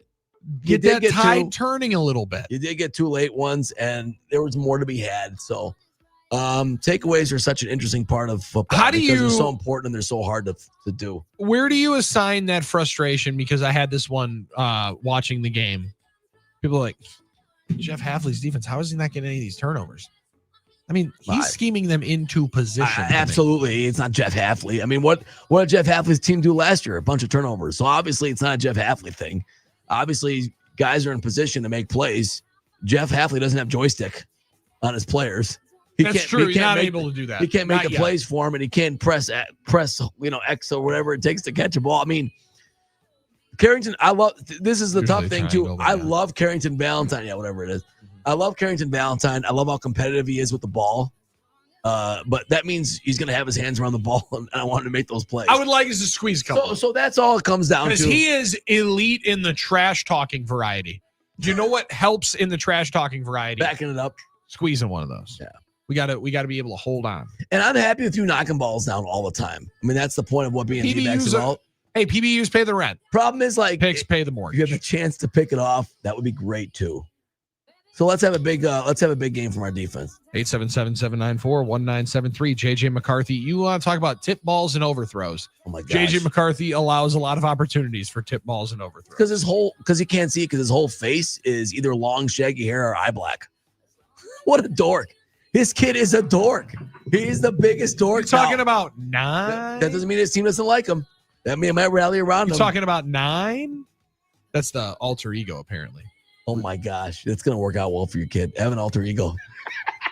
They're not gonna dunk on that when you throw some more picks. Oh, I knew that one would get him rolling. A lot of good Vikings hate and shade to be thrown all week long. Maybe he'll throw some, some balls that you can get. Maybe some opportunities out there. Maybe we'll have a bunch of turnovers. Maybe 6 or 7 turnover takeaways. Look at you go! I'll take either. Now 6, 7.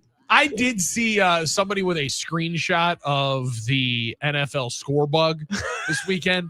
There was like 5 different games at one point that were all a 7-6 score. Yeah, including Packers. But they were all the road team having 6 and the home team having 7. They're like, the NFL is so rigged. I just want to make. I mean, listen, if I can make middle schoolers smile. I mean, I did it last night on Bears Twitter. A bunch of middle schoolers. I'd be happy to do that. Let's not frequent and sell the radio show right now as we're trying to make the middle schoolers smile. I know the sales hates that, but there's no demographic there. They have no purchasing power. There's no purchasing power there. There's no purchasing power there. We got to be it's there. 877-794-1973 is an OBS of the game. As long as I give dancing. Come on, turn the radio. Stay tuned. You do like to grab attention. No BS. We'll be back in just a moment. iHeartRadio. Here are the top Eagles songs that you thumbed up. Number 3. Life in the Fast Lane. He was too tired to make it. She was too tired to fight about it. Life in the fast lane. Surely make you lose your mind. Life in the fast lane. Life in the fast lane. Everything, all the time. Number 2. Take It Easy. Take it easy. Take it easy. Don't let the sound of your own wheels make you crazy. Come on, baby. Don't say maybe. Number 1. Hotel California. There were voices down the corridor. I thought I heard them say, welcome to the Hotel California. Such a lovely place, such a lovely place, such a lovely place. Hear more from the Eagles and similar artists now. Search for the Eagles on iHeartRadio. All your favorite music, all your favorite stations, all free. iHeartRadio. Here are the top John Mellencamp songs that you've thumbed up. Number 3. Hurt So Good. Hurt so good. Come on, baby, make it hurt so good. Sometimes so good. Number 2. Small Town. No, I cannot forget from where it is that I come from. I cannot forget the people who love me. Yeah, I can be myself here in this small town. And people let me be just what I want to be. Number 1. Jack and Diane. Oh yeah, life goes on long after the thrill of living is gone. To walk on.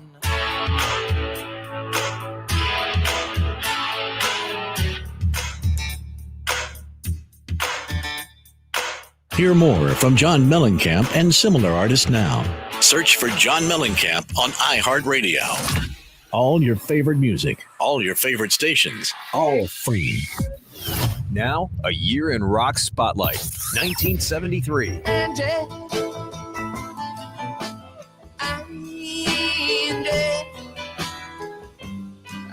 it time we said goodbye?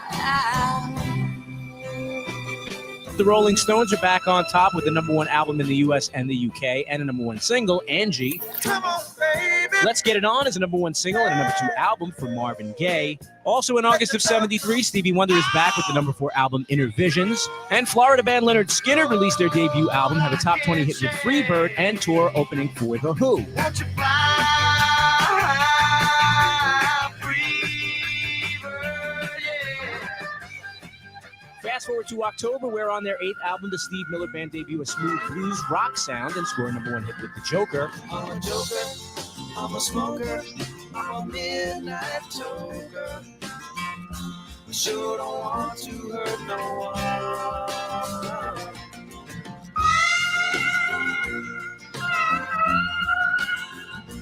Keep listening to iHeartRadio for more from 1973. Coming up.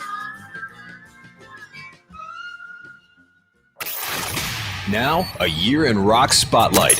1975. In November, Queen's 4th album is a worldwide smash with the single Bohemian Rhapsody. It hits number 1 in the UK and number 4 in the US.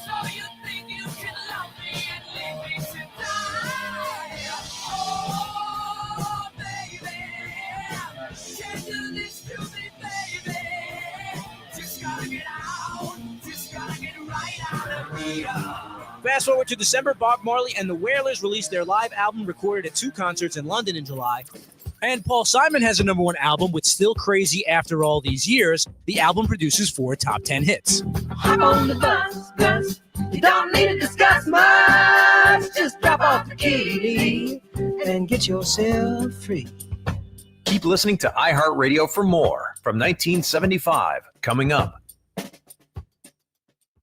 Somebody call 911. Shawty fire burning on the dance floor. Whoa. What's up, Quan? Kingston. Let's go. Hey. Red one. Hey. Hey. Shawty got that super thing. Hotter than the sun in the south of Spain. Got me soon as I walk through the door. Oh, my pocket started tickling. The way she drop it low, that thing got me wanna spend my money on her. She get it. Come on now, Sean Kingston. Said to let everyone know we're still here. I take my red, black card and my jewelry. Shawty is cool like the fire. Fire. Like fire. Somebody call 911. Shawty fire burning on the dance floor. Whoa. No BS back on the game. Armen Sarian doing some elite chair dancing. That's what you would just at the weddings, you know. It's a great wedding song. He was just waiting for us to start talking, so you didn't have to keep listening to Sean Kingston. I would love to know. I'd love to know what Sean Kingston is doing right now. I'll look that up for you, Bill. John Kingston in trouble? Is that a bad question to ask? I feel like usually they take them out of the system. Oh, that's fair. Yeah. You're definitely not able to play any ignition. So I think Sean Kingston should be okay. 877-794-1. Sean Kingston, were you kidding or did you know? No, I had no clue. AI mode. I'm doing it right now. What is Sean Kingston doing right now? Sean Kingston is currently serving a 3.5-year federal prison sentence for a multi-million-dollar fraud scheme. I had no idea. Now, this is, you know what? I think you might have been, if you were confusing him with Sean Paul is a good dude. Oh, Sean Paul's a good dude. I saw a documentary of Sean Paul about his one-hit wonder. Temperature, yeah. correct? And also Get Busy. That was his big one. Get Busy was a banger. That was a banger. I saw a great Vice documentary about the song. He lives in Jamaica. Sean Kingston, though, a different guy, was convicted in March 2025 on charges of conspiracy to commit wire fraud and 4 counts of wire fraud. Oh, damn. So right now, this is a fresh just case. happened. Alongside his mother, who received a 5-year sentence. You're doing it with your mom, dude. So she got more years than him? I guess. Maybe so she's the mastermind. She's the ringleader. The pair, Sean Kingston was born into it, not his fault. The pair defrauded various businesses out of $1 million of luxury goods, including watches, a bulletproof Cadillac Escalade, Jesus, and a large LED television. That was stupid. You can get a TV. Why would you do that? You can get that for $300 at Target. You should not need That to was defraud stupid. somebody out of an LED TV. Well, what kind of lifestyle do they need? A bulletproof limousine? Did I hear that right? Bulletproof Escalade. I mean, you know what happened to Biggie and Tupac? Yes, that's what I would say. I guess At we least- don't know what happened to some of them. Well, we don't know who did it. But we know what happened. You can go to Flamingo and Cobalt right now and go to the I site. also feel like, Luddy, that's like one of those things that you just like have to tell everybody, yeah, you see these windows? Bulletproof. Like that's like when early days of you get a sweet minivan. And Oh, yeah, let's compare these and two. They'd pull the DVD players out. yeah. Not from the middle. Or like when we got DVD players in both headrests. Or when the back seat with This is the the fanciest the factory tint in the the for sure. tinted. Yep. The thing is, if you have anxiety about, I understand if you're a famous kind of person and you have anxiety about being targeted, maybe, and I get that could help you deep down, knowing okay, my glasses, it could give you anxiety, it could give you peace of mind to a certain extent. But well, where he is now, he needs that because he caught the case. So man, I had no idea about this. They all look at you. Don't be doing the wire fraud stuff. They'll get you on the money stuff. They're going to find you on the money stuff They'll because get you're you on taking somebody's money. As Big Baby, Glenn Davis, right now where he's at. Yes. Now that was healthcare deal, the right? Medicare scheme, I think, or something like. Or not That's just the Medicare. deal. Like you're Healthcare, going health insurance. to get caught at You some will get particular caught. point in time. You will get caught. Whatever is done in the dark will come to light. There you go. There's my lesson of the day. You're going to get caught. So don't lie to people and don't cheat. All right. Good morning. There you go. Where am I, Dad? Actually, I am. yeah. Aaron and Fondy. Good morning, fellas. It's my halftime for my week right now, off Thursday and Friday. Let's go, Aaron and Fondy. Go, Aaron and Fondy. He's big on the halftime stuff. You know I love that. Now, that's tomorrow for us. That's true. at That's 8 a.m. tomorrow. I'll put it in the notes. Put it in the notes, and it's one that we like to celebrate, and it's frankly one of our favorite times. Yeah. Always of the week when we hit and officially hit halftime, because it does allow us to remind ourselves how close we are to potentially getting back to real football. And also, you looked at me way too funny, so you didn't necessarily get my hall pass reference with the fully loaded Honda Odyssey. You know, I still haven't watched that movie, and I know it's one of your favorites. I'm sorry, but I'm not Hold that on. sorry. Let's cue this bad boy All up right. and make sure Go that ahead. Armen can get this one. Go ahead.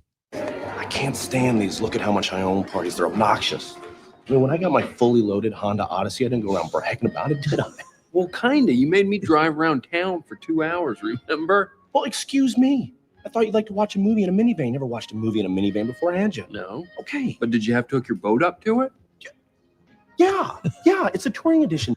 It's a touring edition. You gotta see all the assets. So you gotta funny. see exactly what it can all The get. way Owen Wilson, just the way he talks, instantly makes you laugh. And moves. And you instantly know who man, it you're is, too, crazier right? than a road lizard, dude. You're wild, man. I just can't believe it, man. That's just unbelievable. You know, we're not that young. You know, all this wedding crashing we're doing, man. Those were the great days of movie making. Red Hot Tim Knott, dude. My wife has a minivan with with TVs in both headrests. Oh, Now, that is flex. oh, That they're- is a big winner. They're big. They're flexing. They're great.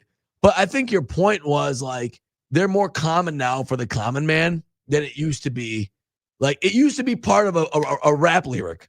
You know, when I got TVs in my Mace car. used to say, when Mace said Red Lex TVs all up in the headrest, like that was a big deal. You had to be super rich and flossing to do that. Like when Biggie once said Super Nintendo, Sega Genesis, when I was dead broke, I couldn't picture this. then it became accessible to everybody. It was a much different deal. Yeah. And we were blessed as a society, an American society, to every family could afford those luxuries, right? I think that's the point. But still cool. That Sean Kingston story is going to be frustrating me all day long. That you didn't know you. I thought you were like, you had set that up. No, like I actually didn't. Yeah. More than anything, brother, what are we doing? Like, again, the genesis of this last 2.5 minutes. Sure. What are we doing defrauding the LED TV? Go to Costco and get one for $400. My dad always said, of all the things that have gotten more expensive over time in my life, the one thing that's gotten better but less expensive and cheaper are TVs. That's the incredible. one thing. That's really the one thing. Like, TV repair is not a thing anymore because there's no point in repairing a TV. You know, they're going to get a better, bigger one one for the same price that you bought that one, and it'll be cheaper than it was 15 years ago. Still remember the day that the Schmidt family got the first HD TV in the house. Big deal. The real heavy ones. The biggest. The plasmas? Son of a gun. No, I mean, I'm talking this thing was 5.5, like 4 feet deep, right? One of those 55-inch like. So it was a box TV. Oh, it was a projection bad boy. Heavy. Oh yeah, we called it the big fella, and she was a hoss. The big fella. I love that. I watched a buddy in college go through one of those after the Packers lost to the Cardinals in the 2009-10 playoffs. Wow. Yeah. Did he tape it for YouTube to get hits and to get like views and stuff? Should have. Viral. No, he's just really angry that the Packers lost. Yeah. That was like a friend on one of my recruiting trips to Carroll University. A friend of mine, Mike, decided that somebody was going to punch a hole through one of those TVs. Bloody. They're easy to punch. They're definitely easy to punch and definitely easy to punch through. Now, bad one was when Mike decided to punch the hole that was already in there. Oh, yikes! That's a dumb decision. Yeah. Punch yourself a new hole. Yeah. Punch it into the old hole. All you're doing. Severing your arm. Yeah. Like that's the only deal is just going through and finding yourself at Waukesha Memorial. I was going to ask. Yeah. 100%. I remember my freshman. You knew exactly how that story was. Unfortunately, yeah. We had one of those big screens. Also, somebody ended up with their head shaved, so we had to find a way to explain that one. And by the way, we popped the I had to explain that one the next day at breakfast. Coach, sorry. To have his head shaved like him. We popped the TV back out, but there was like a reddish, yellowish, greenish color from it. We just always went, oh, it's perfect for like when the weather's up. It's always raining. It's always going to be raining. I still got that line. Ours still has that line in the middle of the TV for the first 10 minutes. We turn it on. But I told Laura, we're not, until this thing goes out, we're not getting a new one. This thing still works.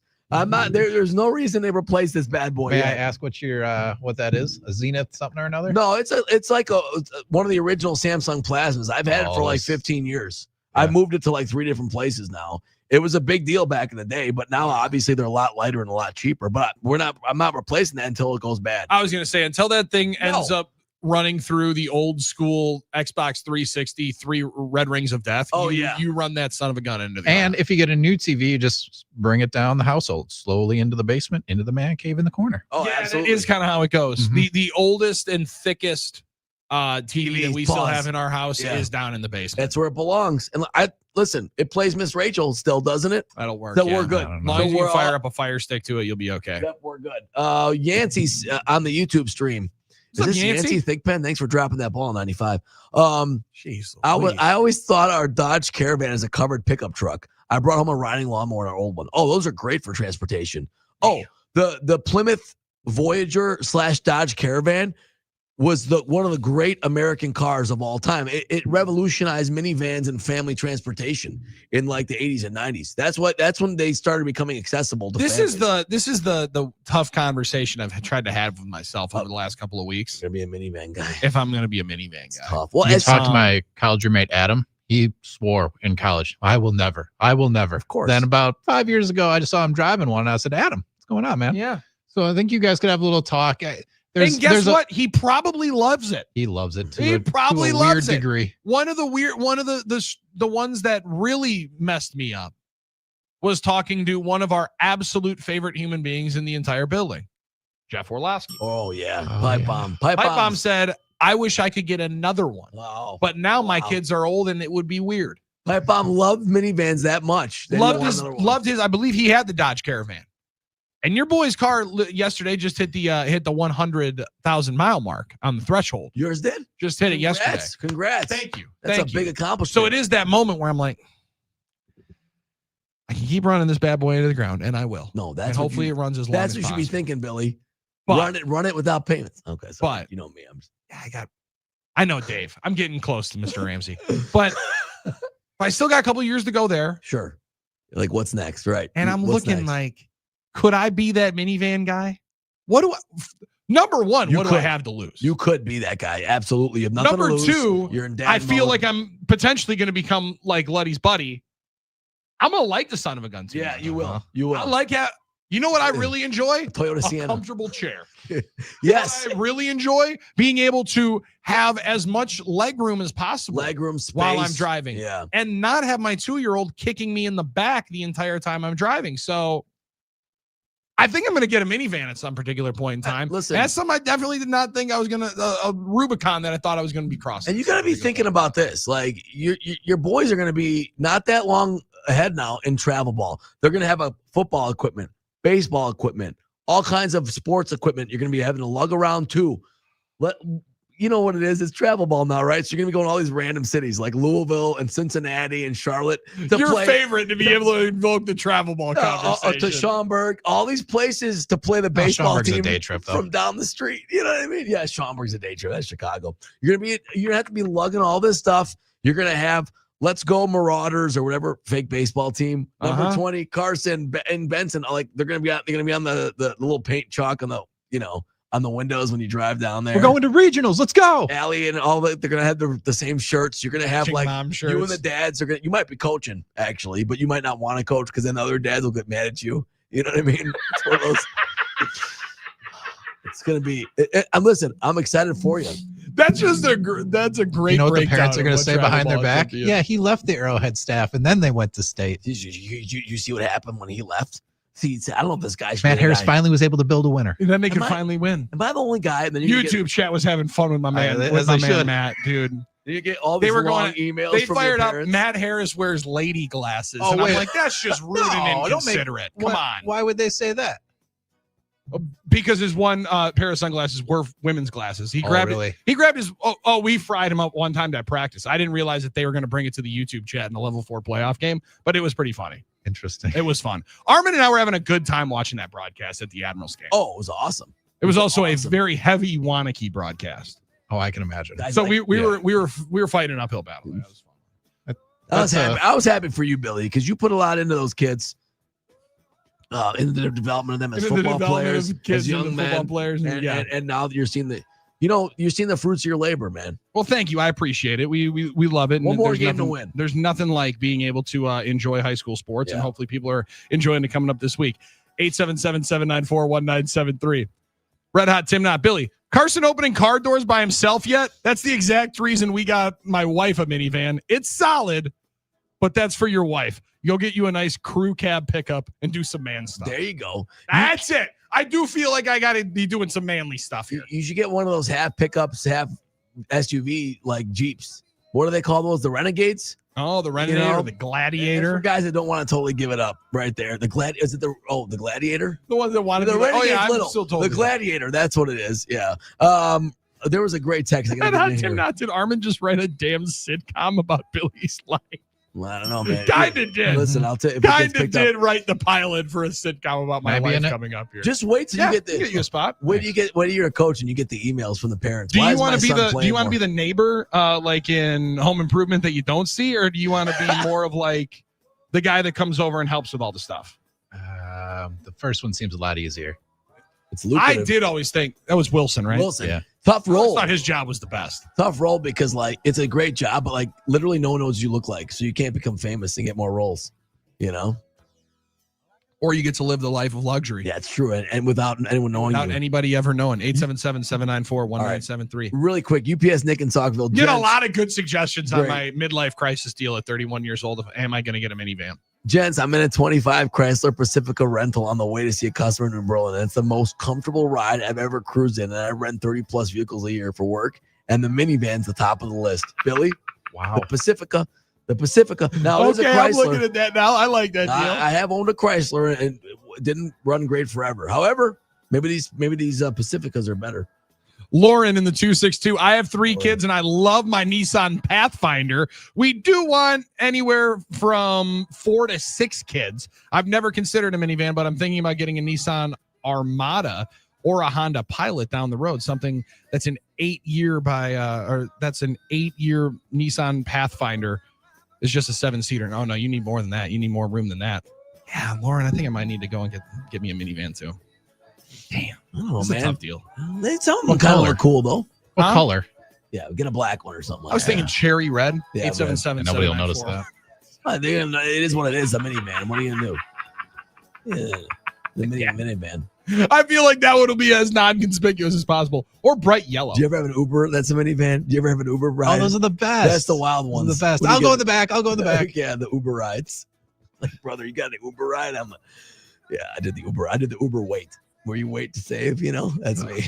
Tommy and Salas, was that such an egregious one by Armen that we skipped the pause button? Yeah, Tommy. That was so bad. Sometimes it's so bad, Tommy, we just can't. It's that bad when there's kids involved, we have to skip the pause button. What we don't skip is a parlay of the day, even as when it's very painful. After last night, we go to some lights, camera, Mac shit, and the Potawatomi Sportsbook on the other side. It's no BS on the game.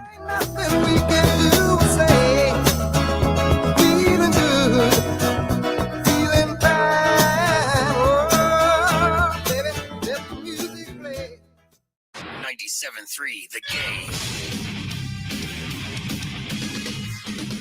This is what's trending in Milwaukee now. It was a rough one for the Bucks. For the first time this season, they lose 2 games in a row. They also lose their best player for an undetermined amount of time. First to the game, the Cavaliers win 118-106. Donovan Mitchell had 37 points to lead the way. Giannis had to leave the game late in the second quarter with a groin injury. He'll get looked at again today. Moving on to college hoops, number 23 Wisconsin, no trouble at home against SIUE. Final score 94-69 at the Kohl Center. Week 11 in the NFL came to a close last night in Las Vegas. The Cowboys beating up on the Raiders 33-16 at Allegiant Stadium. And the Packers are happy to be back in the win column after their 27-20 victory over the Giants on Sunday. That snapped Green Bay's 2-game skid. This coming Sunday, the Packers take on the Vikings at Lambeau Field. Game time is set for noon. I'm Doug Russell on the Game Radio Network. Want to watch No BS? We'll do anything it takes. They're live on YouTube, Facebook, and X right now. We have a place for it. Just search 97.3 The Game. iHeartRadio. Here are the top Pat Benatar songs that you've thumbed up. Number 3, Love is a Battlefield.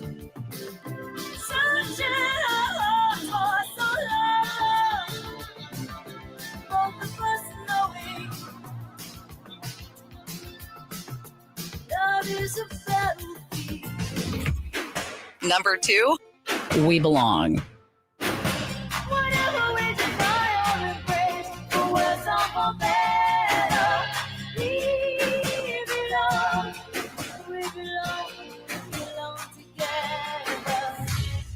Number 1, Hit Me With Your Best Shot. Hit me with your best shot. Why don't you hit me with your best shot? Hit me with your best shot. Fire away. Hear more from Pat Benatar and similar artists now. Search for Pat Benatar on iHeartRadio. All your favorite music, all your favorite stations, all free. Now, a year in rock spotlight. 1972. In May, the Rolling Stones spent a year recording in southern France and released the double album Exile on Main Street. It goes to number 1 in both the US and the UK. California band the Doobie Brothers score a hit off their second album, Toulouse Street, with the single Listen to the Music.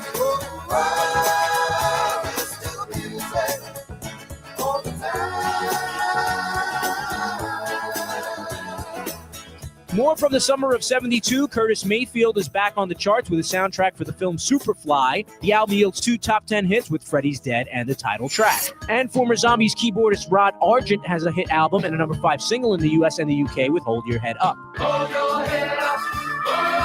Hold your head up. Hold your head up. Hold your head up. Harry Jerry Chapin's performance of the song Taxi on The Tonight Show 2 nights in a row leads to a hit. And struggling UK band Mott the Hoople get help from fan David Bowie, who produces their album and writes them a hit, All the Young Dudes, which peaks at number 3 in the UK and in the top 40 in the States.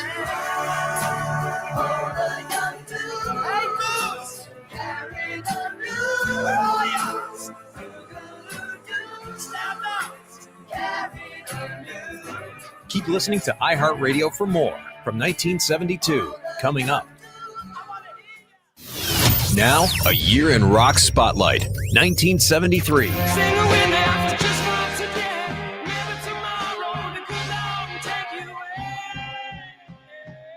Boston band Aerosmith released their debut album. It fares poorly. It would be re-released in 76 and yield a top 10 hit, Dream On. You ain't nothing but a hound dog, right on there. Elvis Presley's live TV special, Aloha from Hawaii, is watched by more than 1 billion people worldwide and introduces the world to the rhinestone white jumpsuit. In February of 73, Alice Cooper has a #1 album with Billion Dollar Babies, along with 3 top 40 singles. Elton John also has a #1 album and his first #1 single with Crocodile Rock.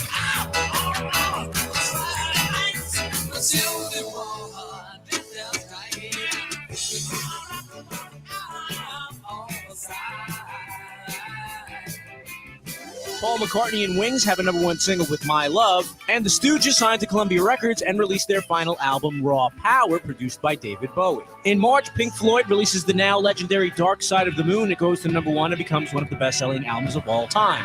And everything under the sun is you, and the sun is a great spot.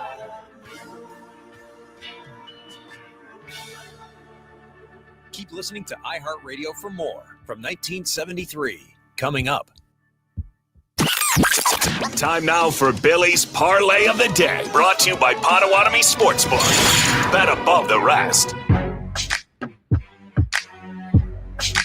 All right, no BS is betting above the rest and hopefully getting a victory at the Potawatomi Sportsbook here tonight because we caught a couple of fat L's yesterday. Now, well, Billy, Ken Palm's down, so I can't help you today. So good luck. Oh, okay, sweet. So we're not gonna potentially be able to pick between Vermont and Buffalo. I like Vermont a lot, but I don't.